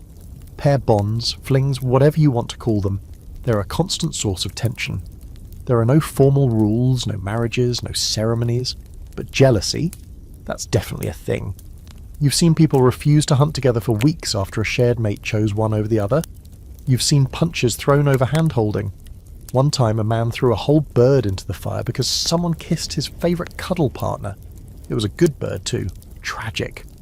You felt it yourself, the ache of wanting to be chosen, the sting of being noticed and then unnoticed. You remember a night 2 seasons ago when you and someone, you don't even want to say their name now, shared a blanket and warm silence. You thought it meant something. The next day they left with someone else, laughing louder than usual. You got over it, but not really.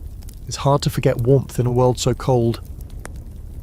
That afternoon, you're assigned to collect firewood with none other than Vark. Of course, the one person who makes you feel like you're always standing in someone else's skin. You head out together in silence, trudging into the woods with empty arms and heavier thoughts. The forest is still damp from last night's mist. Every branch you snap seems to echo. You don't talk for the first hour, just work. You find a fallen tree, start breaking off usable limbs. Vark works beside you, efficient, methodical, saying nothing. Then out of nowhere he says, "You ever think about leaving?" You pause mid-snap. Leaving the cave? "No," he says, "leaving this, all of it, the clan, the rules, the noise." You blink.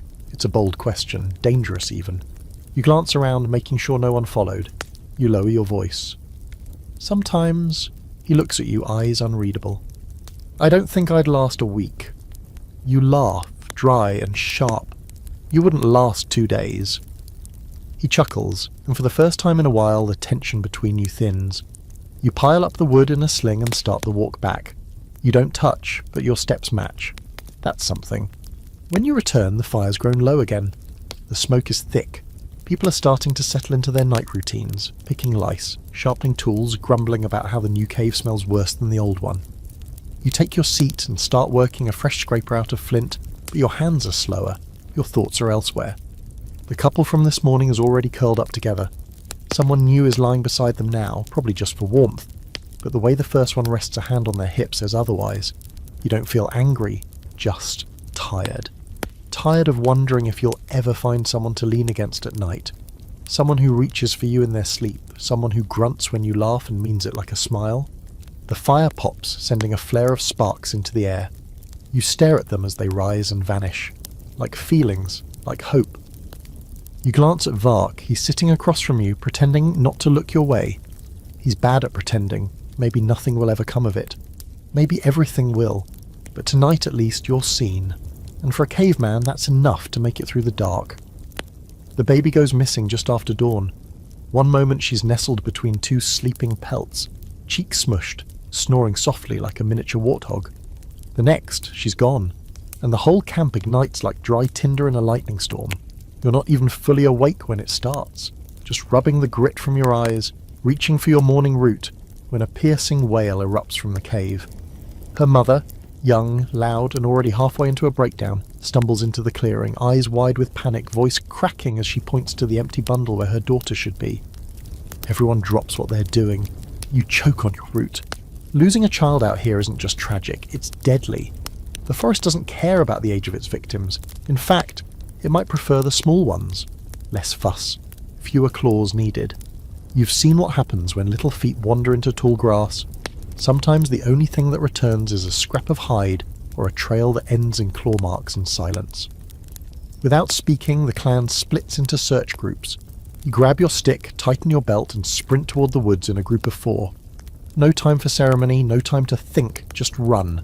The forest is thick and wet with morning dew. Every branch seems to grab your arms. Every vine is a trap. You call her name, not with words, not exactly, but with clicks and whistles that mimic the ones her mother used to soothe her. You listen. Nothing. Just birds, wind, a distant howl that could be anything. You find tiny footprints in the dirt near a pile of stones. At first you think they're deer prints.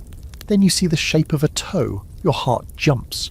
You follow them, breath shallow, stick raised. There's a broken branch ahead, a bent patch of grass, a smear on a rock, red. Not bright red, not fresh. Berry juice, blood, you don't want to guess. You push forward, then a sound, faint, high-pitched. Not a cry, a giggle. You freeze, everyone does. Then the second sound, a growl, not faint, not distant. You don't think, you charge. The next few seconds are chaos, a blur of movement, shouting, branches snapping. You burst into a clearing and find her there. Mud-streaked, sitting happily beside a half-crushed nest of mushrooms, mouth stained purple. And between her and you, a boar. Not a huge one, but huge enough to tear open a grown man. It's pawing the ground, snorting furious. You move without thinking. You raise your stick, scream like your ancestors are watching, and run straight at it. It turns, charges. You leap sideways at the last second, swing, miss, hit air. But your companions don't. One lands a spear, another throws a rock that hits its flank. It squeals, stumbles, bolts. Gone. Silence. You fall to your knees, heart pounding. The baby claps. You gather her up. She's sticky, giggling, completely unaware she was 5 seconds away from becoming forest sausage. You pass her off to someone with steadier hands. No one speaks. There's nothing to say. You head back to camp, legs shaking. When the mother sees her again, she crumples like wet bark. Everyone watches, no one intruded. She presses her face into her child's belly, sobbing, into the smell of dirt and mushrooms. That night, no one wanders, no one strays. The children are held tighter. The fire is built higher. No one jokes except the baby, who is somehow more awake than anyone and keeps trying to eat her own foot. You sit with your back against the cave wall, arms wrapped around your knees, staring into the flames. Vark sits beside you. Not close, just near enough. He doesn't speak, but you feel his eyes glance at you once, then away. It's not flirting, it's checking. Are you okay? You nod once, yes. But you're not. Not really. Not after a scare like that. Raising children out here is a terrifying miracle. They're the most vulnerable, the least useful, and yet they're the entire point of the struggle. You feed them, protect them, teach them not to die. And in return they scream, wander off, and put bugs in your food. It's like training tiny saboteurs to become full-grown survivors, and somehow you still care, deeply. You were a kid once too. You remember it in pieces. The smell of fur, the sound of your mother humming to herself, the warmth of a fire that felt like safety. You remember falling into a stream and being yanked out by a hand rough as bark. You remember being carried on someone's shoulders during a long migration, face pressed to the back of a neck that smelled like ash and sun. You don't know if they're alive now, you don't know if they'd even recognize you. The baby crawls over at one point and plops into your lap, uninvited and sticky. You hesitate, then let her stay. She tugs at your hair, giggles when you pretend to growl. You look down at her tiny fingers, already scraped and muddy. This world will try to kill her every single day, and still she laughs. You glance up and see Vark watching you again. You raise an eyebrow. He looks away quickly, rubbing a thumb across his jaw. Someone stirs the fire. Sparks fly up like little stars, vanishing into the cave's dark ceiling. You can still hear the distant sounds of the forest, but they're softer now.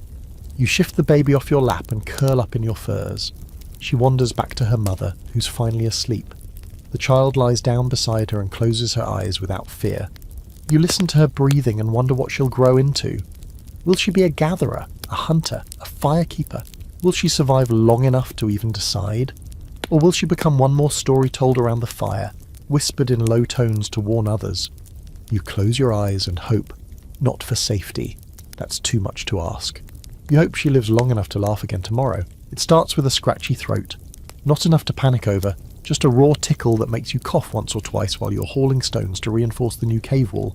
But by midday you've got chills that feel like someone dragged ice down your spine and your head feels like it's filled with hot moss. You try to hide it. You're not the kind of person who complains. No one is, not really. Not unless they're trying to get out of latrine duty or convince someone else to go foraging in their place. But as the day goes on, your arms get heavier, your knees wobble, and you find yourself sitting down more than standing. By the time the sun starts dipping behind the trees, you're officially useless.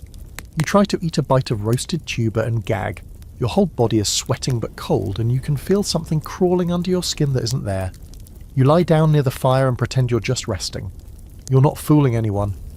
Kira's the one who notices first.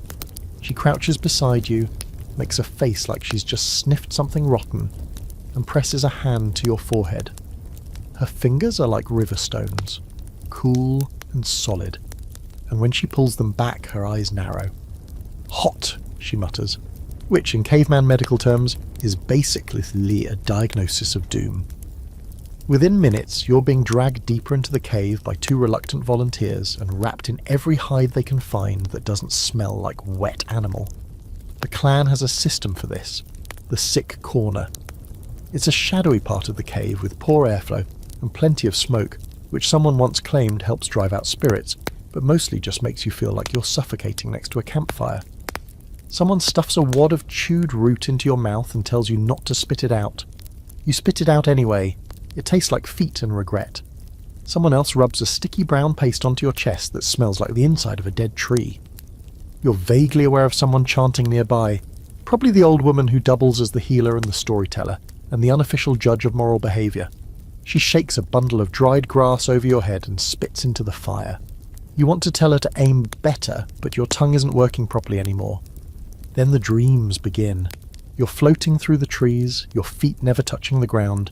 You see your own body curled in the furs, pale and soaked with sweat, and for a terrifying moment you think you've died. But then you're somewhere else, on a mountain, maybe, or inside a storm.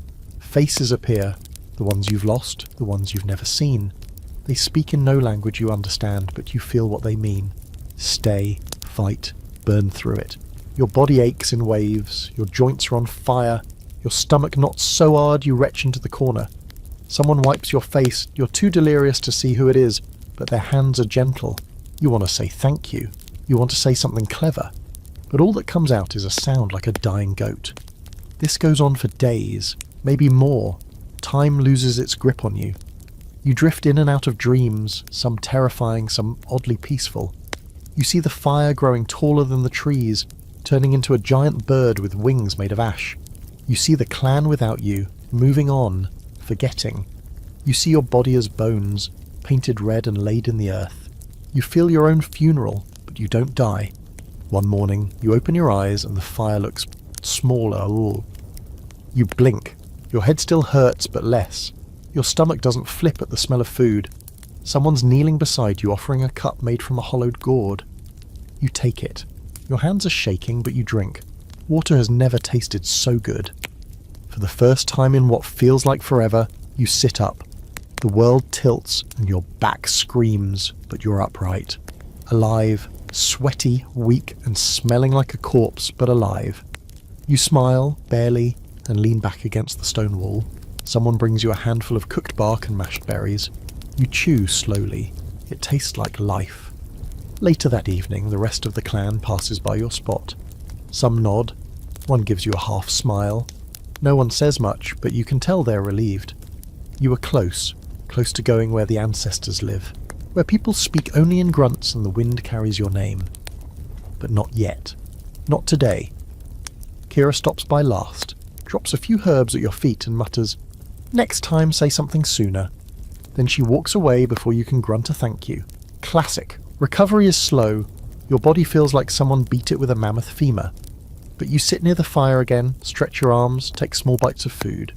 You watch the children play and notice that one of them has painted your likeness on the wall. It's awful, you love it. You're not fully back, not yet. But the cave feels warm again. The smoke doesn't choke you anymore. Someone tosses a scrap of meat your way and you catch it mid-air. A few people grunt approval, and when Vark passes by he stops, looks at you and quietly says, "Took you long enough." You grin, weak but steady. "Just wanted attention." He laughs, just once. That night you sit closer to the fire than usual. The heat feels like it's waking something in you. Your fingers still tremble, but your heart is stronger. You're not just alive, you survived. And out here, that's more than enough. It starts with a flash in the sky, a sudden burst of light that punches through the cave's opening and casts everyone in a frozen white-blue glow. You blink hard. You've seen lightning before, those jagged veins across the sky, the furious crack of the gods clapping. But this one's different. Brighter, closer, hungrier. Then comes the thunder, not a crack but a boom, deep and long, like the mountain itself has spoken. The children scream, the fire sputters. Someone drops a cooking stone and it shatters like the moment. You feel the noise in your chest more than your ears. Your ribs vibrate, your skull rings. You duck, even though it's already over. The storm doesn't wait. Rain follows instantly, hard and fast, like it's been waiting for its cue. It pours in sheets so thick you can barely see the trees anymore, just the suggestion of their movement, shadowy figures swaying like dancers no one invited. The wind whistles through the cave entrance, wet and cruel, flinging droplets inside like it's trying to put out your fire. You and 3 others rush to reinforce the smoke shields, those hasty constructions of woven sticks, hides and wishful thinking. They flap like wings in the wind, groaning under the pressure. Someone yells that a wall is collapsing. Someone else trips and hits the fire pit. Sparks fly. You don't remember grabbing the water skin, but suddenly you're there, splashing it across the logs to stop the fire from spreading too far. You wince. That's your cooking fire, gone for now, but at least the cave isn't a kiln of death. The rain keeps coming for hours. You all huddle near the back of the cave, bundled in wet hides, trying to stay warm. The baby coughs again. You hear someone muttering a prayer or a curse. You're not sure which anymore. One of the elders starts telling a story, more to calm themselves than anyone else. Once, they say long ago, a woman married the sky. He gave her stars for eyes and clouds for skin. But when she grew tired of his lightning, she fled. He chased her across the world, slamming thunder down at her heels. She ran into the forest and became the river. He still tries to find her. That's why storms come, Sky's still looking for his bride. You close your eyes and let the words swirl inside your soggy brain. You're not sure you believe it, but belief isn't really the point. It's comfort. It's rhythm. And out here, that's as close to religion as it gets. By nightfall, the storm has softened. The rain becomes a steady drizzle, the thunder less angry. But the damage is done. A few of the clan's tools are washed away. The drying rack collapsed in the wind, half the meat gone or ruined. Your own sleeping spot is soaked through, and your cloak smells like a drowned rodent. You sigh. You look up at the sky. It's dark, bruised, and turbulent. No stars. The moon hides. You wonder if it's afraid too. Later, as you sit near the remains of the fire, trying to coax it back to life with twigs that might as well be noodles, the older woman who tells stories speaks again. This time her voice is lower, more serious. "Thunder speaks," she says, pointing to the clouds. "It warns." You nod, that tracks. "Warns of what?" you ask. She shrugs. "Could be sickness, could be strangers, could be the ground cracking open and swallowing us." You stare at her. "Thanks," you mutter. "Very reassuring." She grins, revealing 2 teeth and a whole lot of confidence.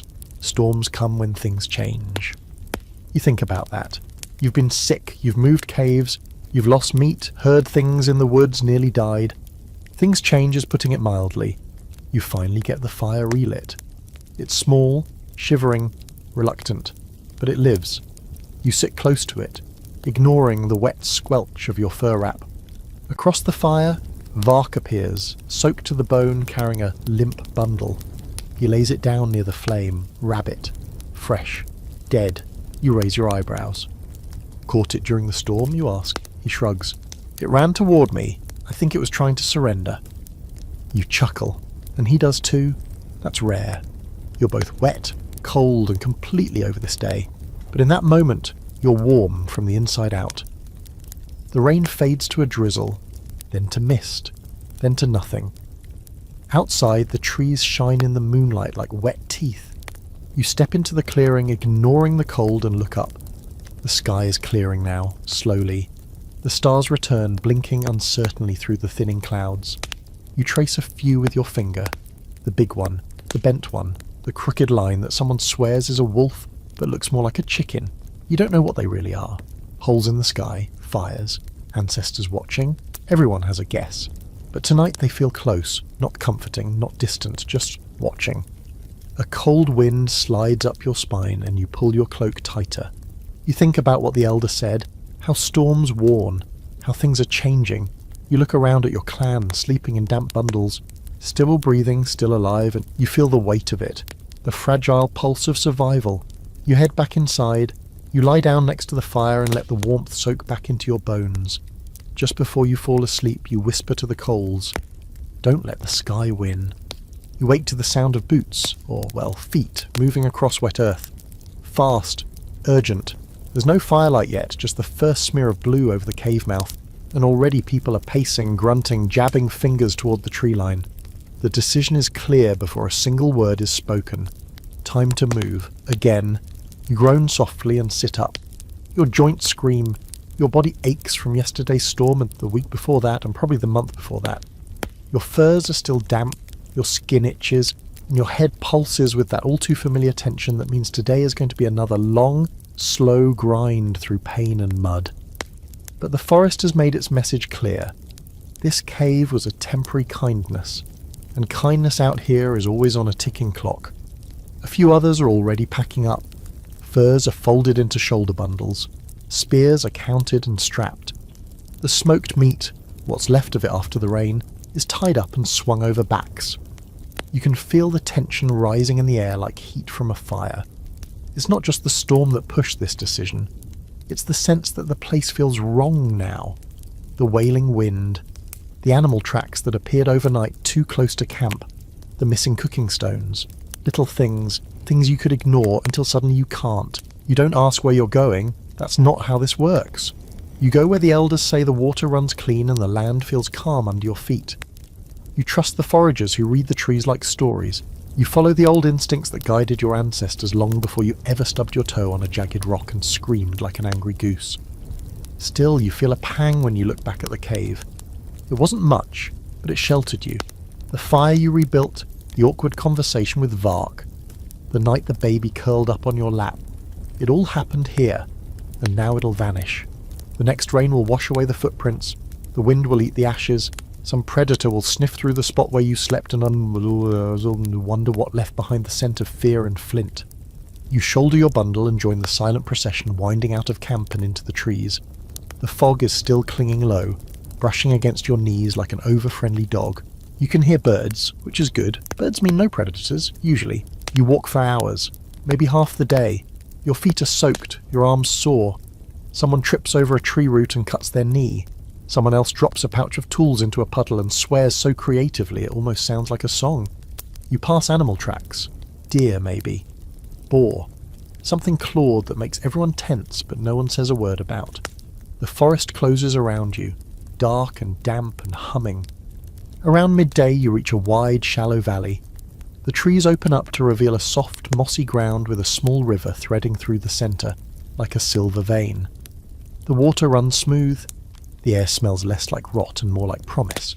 There's a hill at the edge with overhanging rock, Not a cave, but enough shelter to start. You feel it. This is the place, at least for now. The group fans out. You drop your pack, stretch your arms, and immediately start gathering wood. No one says it, but everyone knows the fire comes first. Without it, you're just meat for the night. You build a small pile, dry as possible, nestled near a half-circle of stones. Someone brings out the ember bundle, carefully shielded under layers of moss and dung and charred bark. The breath-holding moment begins. You crouch. You blow gently. Smoke, a spark, a lick of orange. The fire catches, and the sigh of relief is collective. With the flame alive again, everything else follows. Water is collected. Traps are set. Sleeping spots chosen. The place transforms from wild land to home in a matter of hours. Just like that. You're sent with a few others to scout the perimeter. You keep an eye out for threats, animal or human. So far the land feels peaceful. That's not the same as safe, but it's a good start.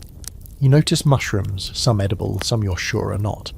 You mark the ones worth collecting with little piles of sticks. You see a hawk overhead. You see a fox's den and choose not to investigate. On the way back, Vark walks beside you, still quiet as always. You say nothing for a while, then he speaks. This place feels right. You nod. Feels less wrong anyway. He cracks a small smile. Maybe that's the best we get. You don't argue. That evening you help build a new lean-to against the rock face. It's rough, just bark, branches and cord, but it'll keep the worst of the wind off. You test the roof by throwing a handful of water at it. Most of it rolls off. Good enough. Dinner is a mix of leftover goat, a few dug-up roots, and something chewy that might be fish or might be that mysterious lizard from earlier. You eat without asking. Your stomach thanks you. As night falls, the stars come out one by one. No clouds, no thunder, just silence and breath and the soft crackle of fire. The elder woman starts humming again, a tune with no words but a rhythm that everyone seems to know. A few join in, even you, quietly, under your breath. Not because you're good at it, but because it feels like belonging. You watch the flames, legs stretched out, back warm from the fire. The wind rustles the trees gently. Vark sitting a few feet away, staring at the stars like he's waiting for one to fall. You catch his eye. He doesn't smile, but he doesn't look away. Maybe that's something. This is your new home now, for a week, a month, until the next fire, the next storm, the next reason to run. But for tonight, you rest. And in this world, that's everything. You wake before the others, your breath fogging softly in the cool pre-dawn air, the fire burned low but still alive, barely. There's a hush that lingers in the darkness, a stillness so complete it presses against your ears like silence trying to say something. You rise quietly, joints cracking, and step away from the sleeping forms bundled in hides and moss, careful not to disturb anyone. It's your turn on night watch, or rather, your turn to finish what someone else started. You don't even know who took the first half of the shift. Probably Ra. She's one of the few who doesn't grumble about it. You step beyond the warmth of the fire's radius and into the cool, damp grass. The world is colourless this early, just soft greys and deep shadows, everything tinted with the hush of an ancient forest holding its breath. You settle onto a flat stone with your back to the rock wall and your eyes scanning the edge of the trees, the place where light will arrive but hasn't yet. Your spear lies across your lap, hand resting loosely on the shaft. You try not to grip it too tight, that only makes your palms sweat. Watching the night is both boring and terrifying. You sit in silence, staring into blackness, your eyes twitching at every flicker of movement. A branch sways, and your heart jumps. A bird stirs and you nearly leap to your feet. It's a mental game. How much of the fear is real, and how much is just your brain playing cave shadow theatre? There's something primal about this moment. No fire to distract you, no conversation, no food, just you and the dark, eye to eye. You realise, not for the first time, that this is probably what your earliest ancestors did too. Watched, waited, held vigil over their people while they slept, hoping not to become a cautionary tale. You see tracks in the moonlight, faint depressions in the damp earth, winding along the clearing's edge. Not human. Not deer either. Wide paws, long claws, familiar. You'd seen these before, too many times now. Whatever left them passed through during second sleep, maybe while the others snored. The prints come close, very close, then veer away. Your skin prickles. You stay alert the rest of your watch, back rigid, neck sore. When the first light of dawn finally spills over the treetops, it feels like a relief and a betrayal. You're grateful the night is over, but also annoyed that it passed so quietly after promising something worse. Nothing happened, and yet you can't shake the feeling that something did. As the others stir and crawl out of their bundles, you mention the prints. Ra grunts and nods. Kira frowns and starts scanning the tree line. One of the hunters, not Vark, snorts and says, "Could be old." You don't argue. You just scratch a warning mark into the dirt near the fire. Not because it'll stop anything, but because you want it seen. Breakfast is muted. No one wants to say it out loud, but everyone's thinking it. The night visitor was real. Something was watching, probably has been for days. You chew your bark root mash and keep your eyes up. After eating, the day's assignments are handed out. You draw night duty again. You glance at the sky. It hasn't even fully turned blue, and already your next shift is waiting for you on the other side. You smile thinly and nod. Someone has to keep the fire alive. Someone has to be the first to die if something lunges out of the dark. But first you need sleep. You crawl into your bundle near the fire and close your eyes. It takes a long time to drift off. Your body is exhausted, but your mind's still pacing. When you do sleep, it's not peaceful. You dream of glowing eyes, of breath behind you, of footsteps that match your own. When you wake, it's nearly evening. The sun is low. Everyone's preparing for night again. This time you're more prepared. You rub crushed herbs onto your arms, part for the smell, part for the superstition. You sharpen your spear and double-check the firewood. You eat quietly. Vark joins you halfway through the meal, sitting beside you without asking. He doesn't speak. You're grateful. Eventually, it's just you and the dark again. This time the fire is a little higher. You shift positions every so often to keep your legs from going numb. You hum under your breath. A tune with no name, something you probably heard from the elder with no teeth. It helps, sort of. Around midnight, you hear it. A rustle, a crack, then silence. You freeze. You turn your head slowly, eyes scan, ears strain, and nothing. Then another sound, low and strange. Not quite a growl, not quite a bird, something in between. You don't move, you don't breathe. Then, a shape, between two trees, large, watching. You grip your spear tighter. The fire's just strong enough to cast a flicker of light that catches its eyes. Two yellow reflections, unblinking, curious, not afraid. You don't shout, you don't charge, you stare. It stares back. A full minute passes, maybe more. Then, without a sound, it turns and melts into the forest. You exhale like you've been underwater. You sit that way for the rest of your watch, rigid, silent, listening. When the others rise, you tell them. They believe you. Because you didn't panic. Because the fire stayed lit. Because the thing came and went and didn't take anyone with it. That day you're not sent to collect water or dig roots. You're given a rest, a respect. You watched the night and saw what was watching back. And lived to speak of it. It starts the way most bad things do, quietly. You're crouched near the stream, scraping mud off a half-dead root, when you hear the distant crack of something large moving through the woods. Not an animal, not one of yours. It's too careful, too controlled. You go still, one hand tightening around your digging stick. Across the stream, Kira straightens and looks your way. She heard it too. You don't speak. You just rise slowly, glance toward the sound, and back away. Kira follows. By the time you're halfway to camp, the others are already looking toward the tree line. Rhea has her spear in hand, her eyes narrow, nostrils flaring like she's tasting the air. Then you see them, shapes moving between the trees, upright, human, strangers. The world shrinks. It's not your first time seeing another group, but that never makes it easier. Every clan is different. Some are friendly, some are not. You've heard stories of brutal raids, camps slaughtered, fire stolen, women taken. You've also heard of trading, celebration, even marriages between groups, but you never know which kind of meeting it's going to be until someone bleeds. Your clan doesn't move, neither do the strangers.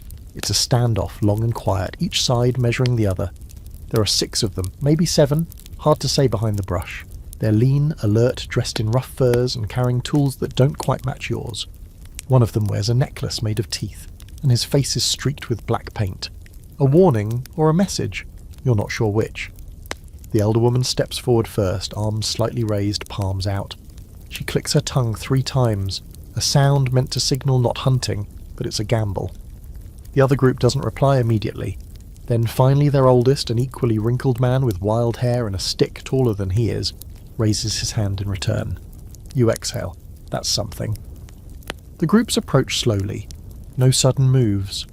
You walk just behind the elder, your weapon visible but low. Every step feels like a drumbeat in your bones. When you meet in the clearing, no one speaks for a moment, just stares. The 2 elders grunt and gesture, basic signs of greeting. You catch fragments of language, close enough to understand, but twisted like a vine grown in a different direction. They want to trade. Food, tools, maybe information. No threats, not yet. Someone offers dried fish, someone else pulls out a long bone needle. Your group lays out a woven basket of roots and a hide pouch of fire-starting moss. They examine, sniff, grunt. You watch their faces, their hands. You've learned more about people from their fingers than their mouths. No twitches, no aggression, just interest. You edge closer to a younger one near the back. He's watching you like a hawk. You nod once, he nods back. A small human moment. It lands heavier than it should. Then you see her, another woman from their group standing a bit behind the rest. Her eyes lock with yours, and something happens. Not magic, not love, nothing poetic. Just a flicker. Recognition. Like seeing someone in a dream you didn't know you'd had. She tilts her head. You feel your chest tighten. You look away. You've felt this before, and it always ends the same way. With confusion, maybe a little pain there, and the ache of knowing that connection doesn't always equal possibility. The trade finishes. They give you a pouch of dried berries and an obsidian scraper. Far better than anything you've shaped from flint. In return, your group gives them 2 bone needles and half a cured boar leg, a good deal by most standards. But there's a hesitation as they turn to leave. The elder from their side says something to yours, slow and deliberate. It translates roughly to, "Bad sky coming." Then he points to the stars overhead, invisible in the daylight. That gets your attention. Your elder nods solemnly. You watch the others fade back into the forest, their silhouettes swallowed by branches and shadow. You stay there for a moment longer, unsure what to feel. Back at camp, people buzz with chatter. Some are excited about the obsidian, others worried about the omen. The phrase "bad sky" repeats like a whisper in smoke. You try to ignore it. Later that night, you sit near the fire, the scraper in your lap. It's beautiful. Perfect edge, smooth grip, clearly made by someone with sharp hands and sharper thoughts. You feel strangely possessive of it already. Vark joins you, tossing a stick into the flames. "They were strange," he says. "Not bad," you reply. "Just different." He grunts. "That one woman was watching you." You glance at him, then back at the fire. "She watched everyone." He doesn't answer. You feel the silence between you like a rope tugged tight. For a second you want to explain how it felt, how you recognized her somehow, how it made your bones itch. But you don't. You just say, "They warned us." About what? You look up. The sky's clear now, stars bright and sharp like eyes. Something coming? He nods, doesn't ask more. That night, you dream of the woman's face, of her walking toward you across burning ground. The sky above turns red. Trees twist into ash. You wake cold, breath caught in your throat. You look out into the dark forest, half expecting her to be standing there. She isn't, but the wind has changed, and you don't know if it's warning or welcome. The air smells like damp fur and old meat. A storm must have passed through in the night because everything feels wet and unsettled, like the earth itself is nursing a headache. You're awake earlier than usual, muscles aching in that familiar full-body sort of way that says today is going to test you. You sit up, roll your shoulder, and wince at the tight knot pulsing under your shoulder blade. Probably from the haul yesterday, or from sleeping half-curled around a stone because you were too tired to move it. Classic. You chew on a strip of dried goat, tough enough to pull a tooth out and stare into the dying embers. Around you, others are stretching, grumbling, poking at the fire like it personally insulted them. One of the kids is singing loudly and badly, while another responds by throwing a chunk of bark, business as usual. Almost. You get your assignment after breakfast, hunt duty. You're going after bigger game this time, maybe deer, maybe something more ambitious if the tracks you saw near the ridge mean what you think they do. You're not excited. Not because of the work, you don't mind the chase, but because of your leg. The ache is sharper today, radiating down from a spot just above the knee where you took a bad step 2 weeks ago and never quite recovered. You told no one. You're still not planning to. The hunting party sets out mid-morning. It's you, Vark, Rayar, and 2 younger guys with more strength than sense. Vark leads. Of course. You trail close behind, eyes on the path. The forest is thick with the sound of insects and the occasional bird call. You try not to think about the way your foot drags ever so slightly. You keep the limp small, manageable, invisible, if you're lucky. You spot tracks first, hoof prints deep and clear, maybe 2 or 3 animals heading north. You signal with a short whistle and the group veers to follow. The trail takes you through underbrush thick enough to demand your full attention. You snag your hide wrap on a branch and curse under your breath. Vark glances back, catches your frustration and smirks. You glare, but part of you's glad he noticed. That part is annoying. Hours pass. The sun climbs, then starts to fall. Your leg is getting worse. Not bad enough to stop, but bad enough to slow you down. You start lagging behind. Ra notices. She doesn't say anything, but you see the way her eyes narrow. She's doing the math. How much you can still offer. Whether you're a liability. You want to scream that you're fine. That you've survived worse. That if anyone leaves you behind, you'll come back just to haunt their fire. Then it happens. The deer bolts from cover like a ghost with hooves. Big, brown muscle packed into a flash of motion. The 2 younger hunters charge after it instantly. Vark follows, not running but stalking low. Fast, eyes locked in. You try, you do. You push yourself up, spear tight in hand, body screaming, but your leg gives. It doesn't buckle all the way, but enough to make you stumble. Enough to drop you behind. Enough to remind you that you're not at full strength.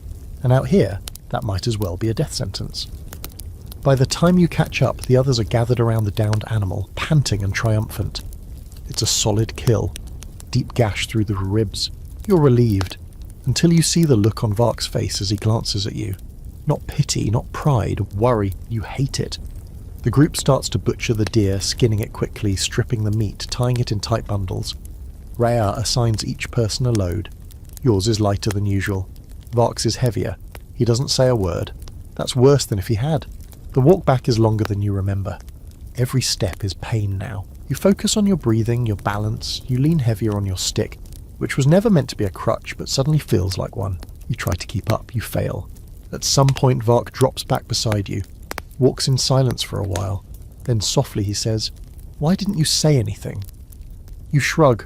Didn't want to get left behind. He stops walking. You keep going a few steps before realizing he's frozen in place. "No one's leaving you behind," he says. You don't look at him. You don't want to see whatever's in his face right now, kindness or anger or disappointment. Any of it will break you. "I've seen it happen," you whisper. He sighs, long and low. "We're not like that." You almost believe him. Almost. Back at camp, the meat is distributed. Everyone's excited. You're quiet. You sit beside the fire, wrapping your leg in soaked leather strips and pretending not to wince. Someone offers you a piece of liver. You nod thanks, but don't eat it. You're too busy wondering if you've reached that age. The threshold, when the body starts to betray the brain, when you stop being essential. That night, the fire feels too warm. The noise of the clan too loud. You shift, stretch the leg, try to hide your discomfort, but you feel eyes on you, measuring, evaluating. This is how it starts. This is how someone becomes a burden. Later, when the others are asleep, Vark sits beside you. He hands you a bit of bark tea. "For swelling," he says. You take it, sip, and say, "Thanks." He looks at your leg, then at your face. "You'll heal?" You nod. "Yeah."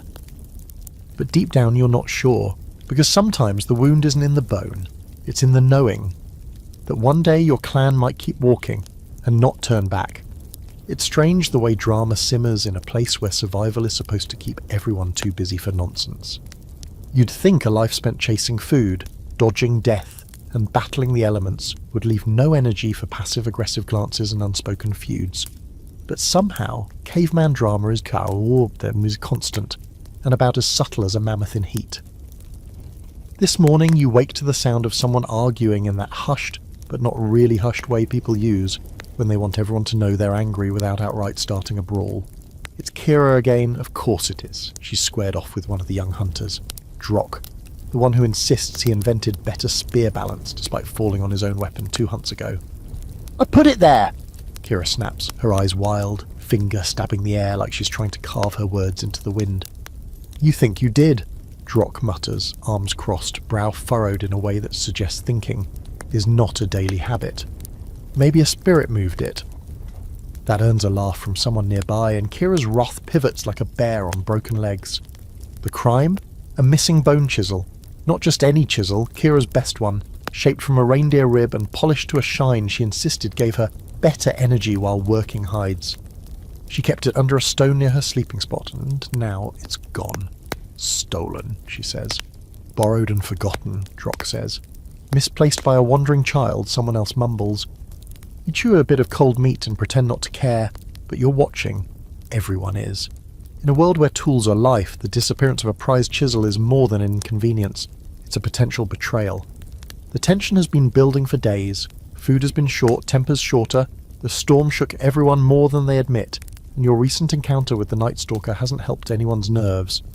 Now it's all bubbling up through a chisel-shaped crack.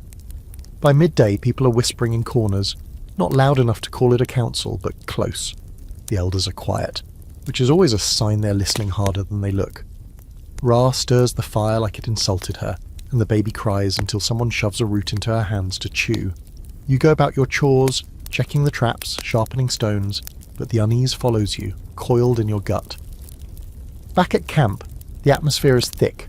Kira has assembled a display of her tools and is demonstrating how the missing chisel was the only one sharp enough to finish her latest hide project. She holds up a half-tanned wolf pelt and waves a crooked blade in the air. "This doesn't cut right," she announces, as if the pelt itself is sabotaging her. Vark appears beside you, squatting low to poke at the fire. How long before she accuses someone of summoning a bad spirit to steal it? "Already happened," you reply. "Blame Drock's cousin." He sighs. "Of course she did." You both fall into a quiet rhythm, feeding the fire and letting the camp swirl with tension around you. It's not the chisel. It's never about the chisel. It's about power, about who gets to speak loudest, who gets extra meat, who gets listened to when the next big decision comes. And tools, especially rare, prized ones, are leverage. Later, someone does find the chisel, or at least what's left of it. It turns up near the waste pit, broken in half, soaked from rain. Kira howls like she's lost a child. Someone suggests a raccoon might have dragged it there. Another points out the perfectly clean break and says, "Animals don't snap bones like that." Now it's real. Now it's sabotage. That night, you can feel the Cold War settle over the camp. Conversations are clipped. Meals are eaten in silence. Sleeping spots are more spread out than usual. Everyone pulling their hides closer, marking their space. It's like sharing a cave with a dozen volcanoes. Quiet for now, but any spark could turn it molten.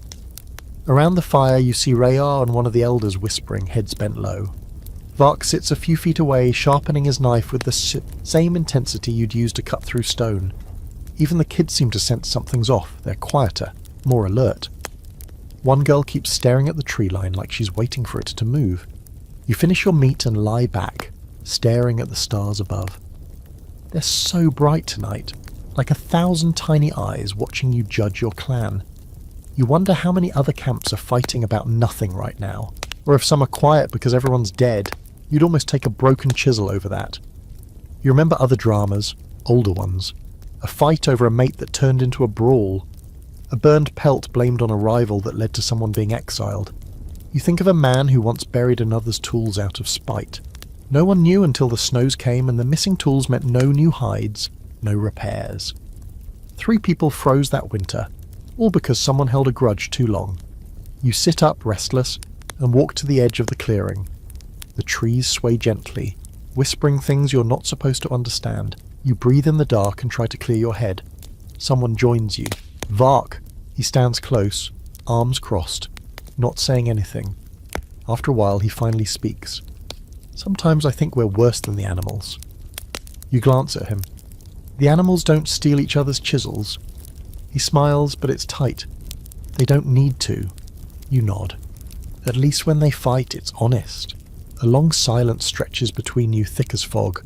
Then he says, "You think we're cracking?" You shrug. "I think everyone's scared. Of the forest, the sky, the next thing." He nods slowly. Scared people make stupid choices. You look back toward the fire. Kira's lying down now, back to the group. Drock is nowhere in sight. "Yeah," you say. "They do." That night, sleep doesn't come easy. You lie awake, listening to every breath, every rustle, every low murmur. Not afraid of predators, not this time. Afraid of each other. You wake to heat. Not warmth, not comfort. Heat. Unnatural. Aggressive. Clinging to your skin before your eyes even open. You sit up fast, disoriented. The fire's still low, smouldering in its usual pit, but the air feels wrong, too hot for dawn, too dry. The cave has an edge to it, like it's holding its breath. You crawl toward the entrance and poke your head into the light. What you see makes your gut lurch. The sky is orange. Not a sunset orange, not the friendly kind. This is the kind of orange that means trouble. The kind that sits on the horizon like a promise of pain. You've never seen the sky glow like this in the morning. Behind it, a thin veil of smoke drifts between the trees. You don't hear birds. You don't hear anything, actually, which is worse. Something's wrong, others notice it too. Within moments, the whole camp is buzzing with nervous motion. Vark's already on his feet, scanning the tree line, and Ra's holding her spear like she expects a mammoth to crash through the ferns. Someone climbs the nearby ridge for a better look. When they return, their face says everything. "Fire," they grunt. "Big one." Panic doesn't hit all at once. It creeps in like smoke finding cracks. The younger ones start pacing. Kira curses loudly and begins grabbing supplies. The elders exchange looks, silent and grim. You're used to danger, but fire is different. You can't fight it. You can't reason with it. It doesn't sneak. It doesn't roar. It just consumes. You've never seen a wildfire before, but you've heard stories. Trees bursting into flame like torches, animals stampeding, breaking legs just to outrun it. One group, years ago, vanished during the dry season. Found later by traders, or what was left of them. Blackened bones, scorched earth, nothing else. Fire doesn't leave options.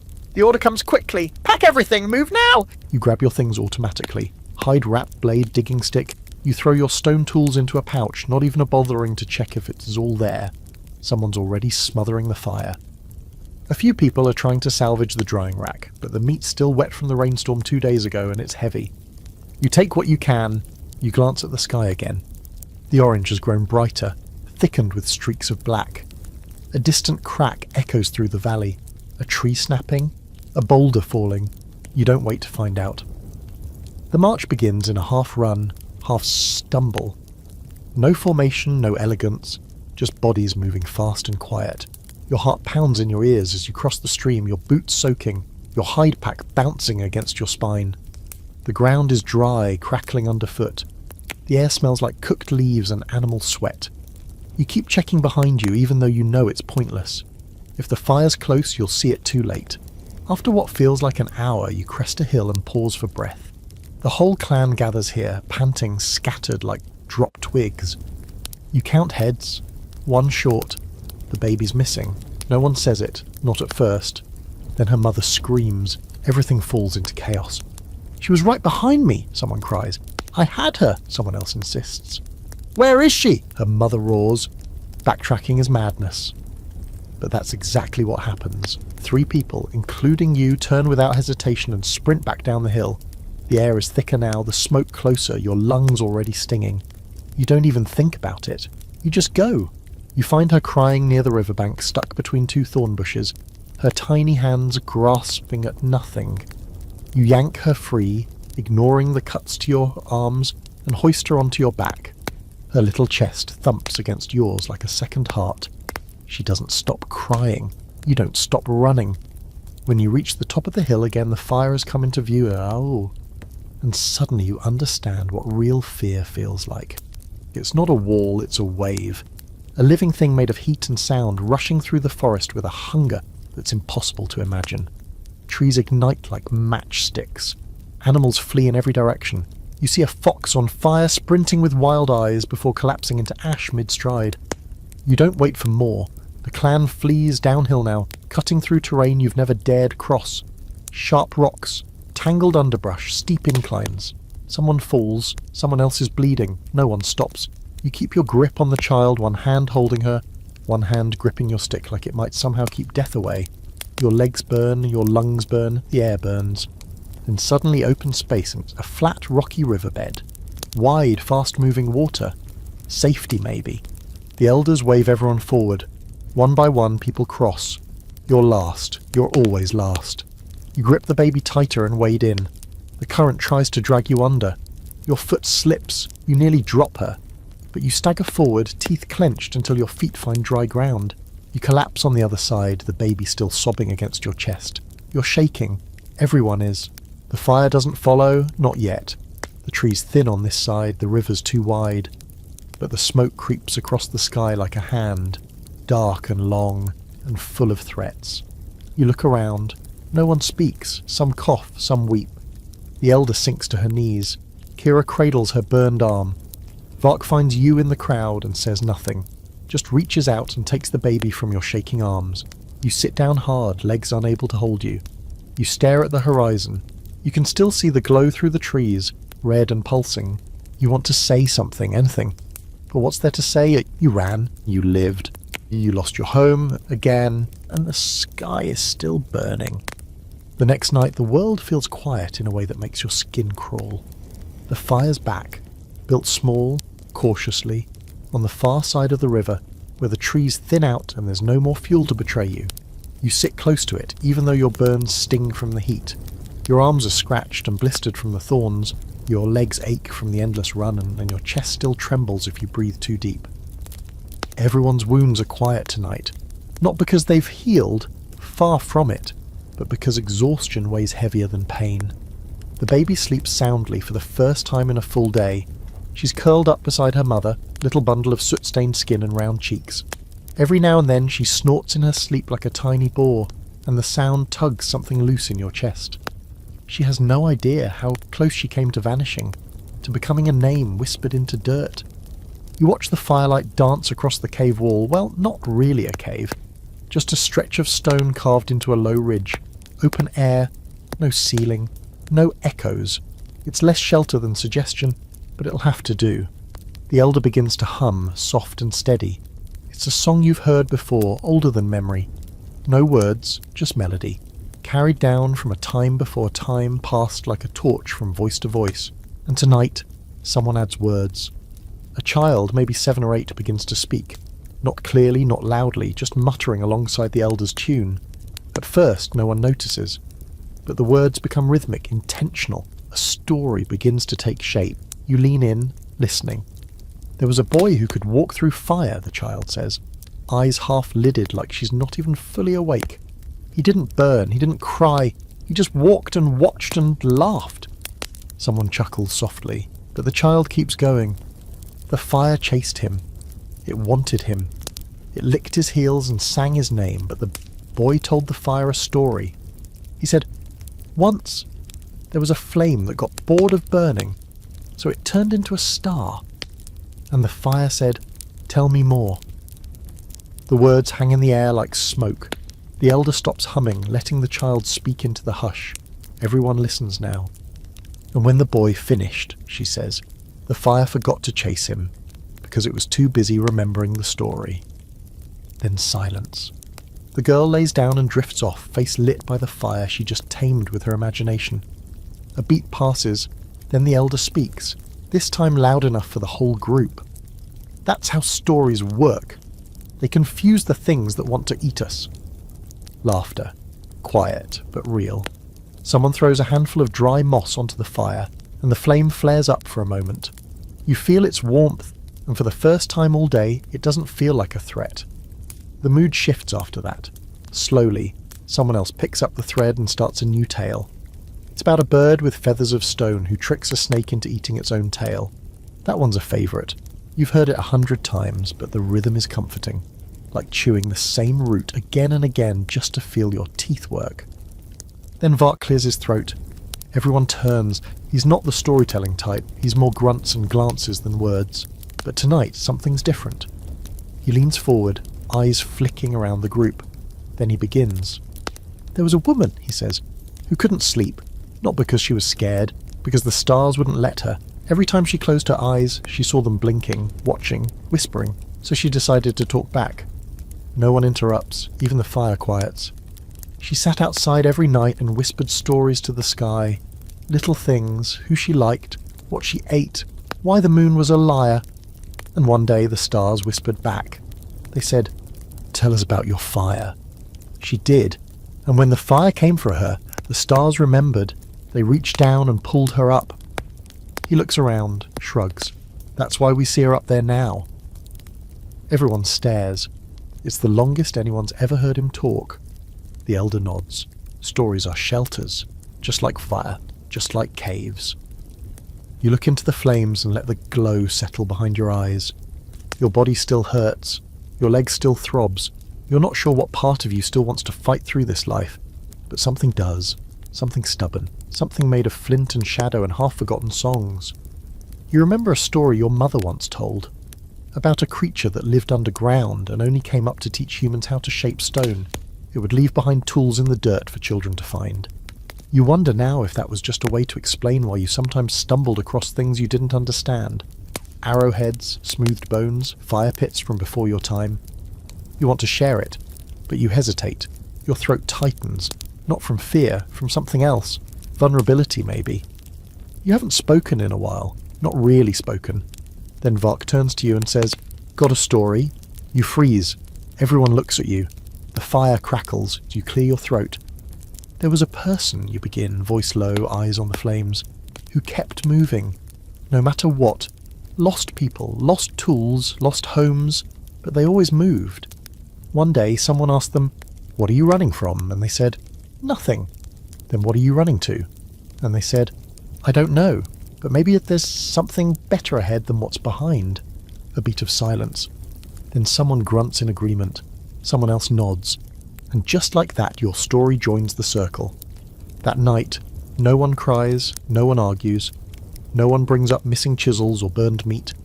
Instead, they tell stories, until the fire dies down, until sleep comes easy, until even the stars lean closer just to listen. You're squatting in the river, your hands deep in the cold rush of water, rubbing moss over a piece of hide that already smells halfway like rot. Your knuckles are raw, your fingers ache. The day is hot, too hot for this late in the season, and the air tastes like dust and fish. The others are upstream washing clothes, blades, and themselves in various orders of priority. No one's laughing, not today. Something's shifted since the fire, not just the loss of your last shelter, or the smoke still hovering like an unwanted ghost in the northern sky. It's deeper, quieter, like a question has been asked and no one knows the answer. The stories helped for a night, but stories don't feed you. They don't keep the insects off your back or put shoes on your feet. You can't eat a legend. So now you're back to survival in its barest form, scrubbing, scavenging, enduring. As you wring the water from the hide and hang it over a crooked branch, your mind starts to wander. Not to what you're doing, not even to what's next, just to why. Why any of it? Why this endless cycle of hunger and dirt and quiet despair? You've seen people live and die without ever asking that. But lately the question keeps sticking. You remember being younger, huddled next to a fire not unlike this one, asking the elder where the sun goes at night. She told you it gets tired and dives into the sea to cool off. At the time it made sense, but now you wonder who made the sun tired, what made it start in the first place. You think maybe it's the story's fault. That night, sitting by the fire, something opened up in your head. Or maybe it's been cracking open for a while. A slow leak of awareness. You've seen death, you've seen birth, you've seen storms, hunts, pain, fire, but now, for the first time, you're really thinking about it. You head back toward camp, feet muddy, carrying the drying hide like a limp blanket. The sun's beating down, thick and hot. You find shade under the same ridge you slept beside the night before and sit. Around you, the camp is quiet. Not sleepy, contemplative. You can tell. Some of the others are acting strange too. Kira is stacking rocks into neat little towers. She says it's to mark wind direction, but you catch her whispering to them when she thinks no one's listening. Ra's taken to tying knots in vines. Complex ones, almost like patterns. and she lines them up beside her sleeping mat like a secret language. Even Vark's been talking more. Not much, but more. Last night he asked what you thought happened after death. You shrugged. He said, "I think we come back, as trees." You'd laughed at first until you saw he was serious. "I wouldn't mind," he said. "Trees don't worry." That idea stuck with you all day. Trees don't worry. You thought about it while rinsing out your hide wrap, while sharpening your digging stick, while squatting in the river, watching leaves float by like messages no one can read. Back in the camp, one of the kids is pointing at the sky.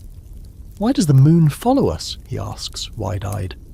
No one answers, not because they don't know, but because everyone's too tired to pretend they do. Someone finally says, "Because it's lonely." And weirdly, that fits. You think back to all the odd ideas people have told you. How thunder is the sky stomping in anger. How dreams are the soul wandering. How red berries mean good luck if they're picked before sunrise, but poison if picked after. And for the first time, you don't laugh at any of it. Not really. Because what else do you have? A pile of tools, a half-eaten root, a mat made of woven leaves? These beliefs, however strange, mean something. They hold things together, they explain the terrifying gaps in your understanding, wrap mystery and comfort. And maybe that's the point. You don't have answers, none of you do, but you fill the silence with stories because silence is too big to live in. Later that evening, as the sky begins to blush with the coming dark, you sit with Vark again. He's not working, just staring into the trees. He says, "What if we're the dream?" You raise an eyebrow. "Of what?" He shrugs. "The sky, the river, something bigger." You nod. It's ridiculous, but maybe not. "I used to think stars were holes in the ceiling," you say, "where the ancestors peek through." He smiles. "I still do." You chuckle, then more quietly. "Do you think they care what we're doing?" "Would you?" he asks. You think about it, watching from above, seeing everything, every scrape, every fire, every stolen chisel. "Maybe," you say, "if they still remember what it felt like to bleed." The fire is smaller tonight. Resources are tight and no one wants to risk another burst of flame. But people gather anyway. They hum, they murmur. Someone tells a joke that doesn't land, but it breaks the tension just the same. The child who told the fire story the night before is asleep again, face smushed into a bundle of pelts. The elder speaks once more, this time slower. She tells of a mountain that could walk, that it got lonely so it grew legs and wandered in search of the ocean. It left a trail of stones behind, and that's why rivers curve the way they do. No one even questions it. Because here, between the ache and the ash, what if is a comfort. You watch the stars blink overhead, and instead of wondering what they are, you wonder what they want. Maybe nothing, maybe everything. You lie down, the hard earth under your back and the sky too big to think about above. And just before you sleep, you ask yourself the question again. Why? No answer comes. Just breath, just heartbeat, just another night, survived. You're old now, not old like the elders who lose teeth and forget names, but old in the way your knees ache every morning and your back talks to you in the language of old injuries and cold weather. You feel it most when you rise, joints stiff and reluctant, like they're questioning your choices before letting you stand. You're not the strongest anymore, not the fastest, and you haven't climbed a tree in so long it feels like something that happened to someone else in a dream. The others call you one who knows, sometimes with affection, sometimes with sarcasm. You don't mind. It's what people say when they've run out of better things to call someone who's been around too long to ignore. You remember when that title belonged to someone else, someone now buried beneath stones in a quiet glade, their memory tied to a smoothed piece of carved wood. You wonder if one day someone will lay a stone for you too, or if the fire will just take what's left and carry your name out with the smoke. This morning, 2 young hunters ask your opinion about a path. One of them's barely past his first beard, still cocky enough to carry 2 spears like he's some kind of god. You glance at the dirt, press your fingers into the old tracks, and nod toward the lower trail. Less rocks, you grunt. More deer. They nod solemnly, as if you've just recited something profound. Then they jog off, spears bouncing, and you watch them vanish into the trees. There's comfort in being asked. Not followed necessarily. Not obeyed, just consulted. It makes you feel useful, and usefulness is currency when you've got more scars than speed. When your hands are more suited to shaping tools than swinging them. Back at camp, Kira's youngest is trying to make fire with 2 damp sticks, and the sheer force of frustration. You squat beside her and say nothing. just watch.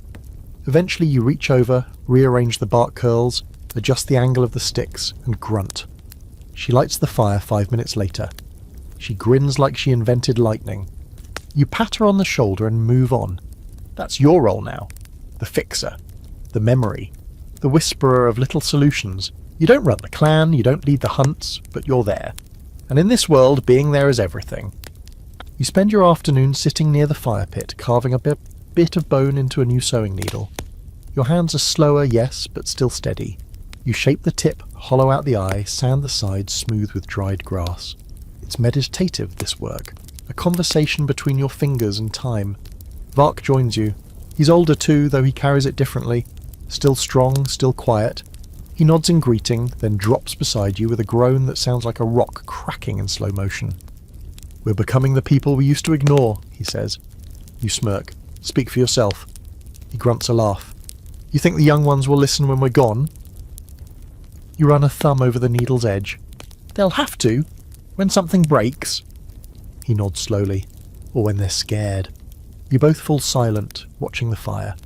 Around you the camp hums with low noise. Children playing with sticks, 2 teens arguing over who gets the bigger scrap of meat. Someone clumsily singing a song that's been passed down wrong so many times it now includes a part about an eagle that eats the moon. You listen with half an ear. It's enough to know that things are still alive. That evening the elder who once taught you sits with you again. Her back is bent more than ever. Her hair is mostly gone, but her eyes, still sharp, still full of judgment and mischief. She leans in. "Remember when you asked why the moon follows us?" You chuckle. "I also asked if trees could feel pain." "They do," she says seriously. "They just don't talk about it." You nod. "Fair." She grins, then looks up at the stars. "I used to think I knew things. Now I just know people. That's enough. You consider that. Let it settle in the bones." At some point during the night, one of the younger women, asks you to tell a story. Not one of the old ones. Your story. You hesitate. You're not the talking type, not like the elder was, not like the children want. But then you see their faces, lit by firelight, expectant, open. So you tell it. You tell them about the time you almost died chasing a rhino. About getting sick and hallucinating the ancestors playing dice with your fate. About the woman with the painted face from another clan and the way she looked at you like she'd known you in another life. You tell them about fire, about fear, about carrying a baby through smoke and thinking you might not make it, but moving anyway. And then you say the part you've never said aloud. "I didn't think I'd live this long. I thought I'd die before my name was ever passed down. But I'm still here, and every sunrise feels like it doesn't quite believe it either." They're quiet for a moment. Then someone asks, "What's the secret?" You shrug. "Don't stop moving. Don't stop watching. And don't eat red berries without asking someone older than you." They laugh. You smile. It's enough. Later, when you're lying down, the fire crackling low, you think about how many people you've known, how many faces have come and gone, how many names you've said for the last time, and yet, here you are. Still breathing, still hungry, still here.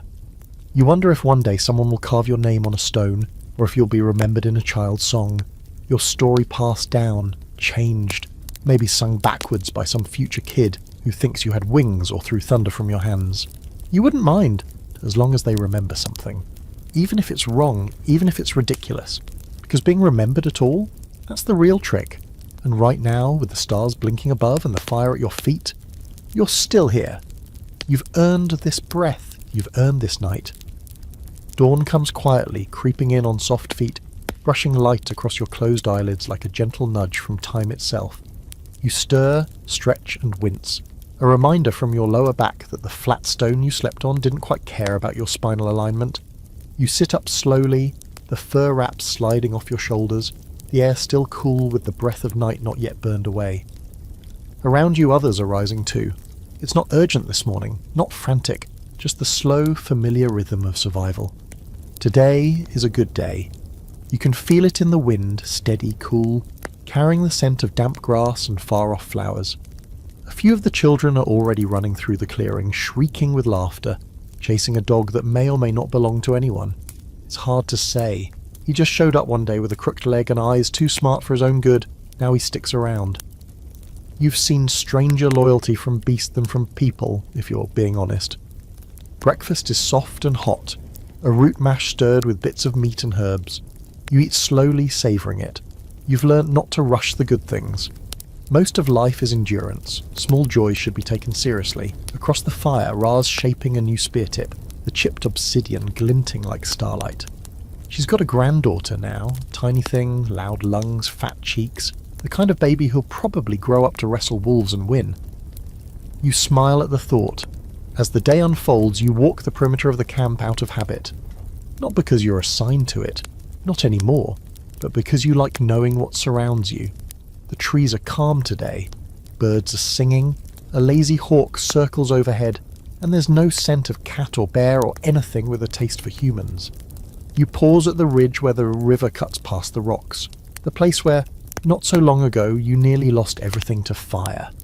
The scorched trees across the bank are still black, twisted like broken fingers, but green shoots are climbing up through the ash now, life insisting on itself as usual.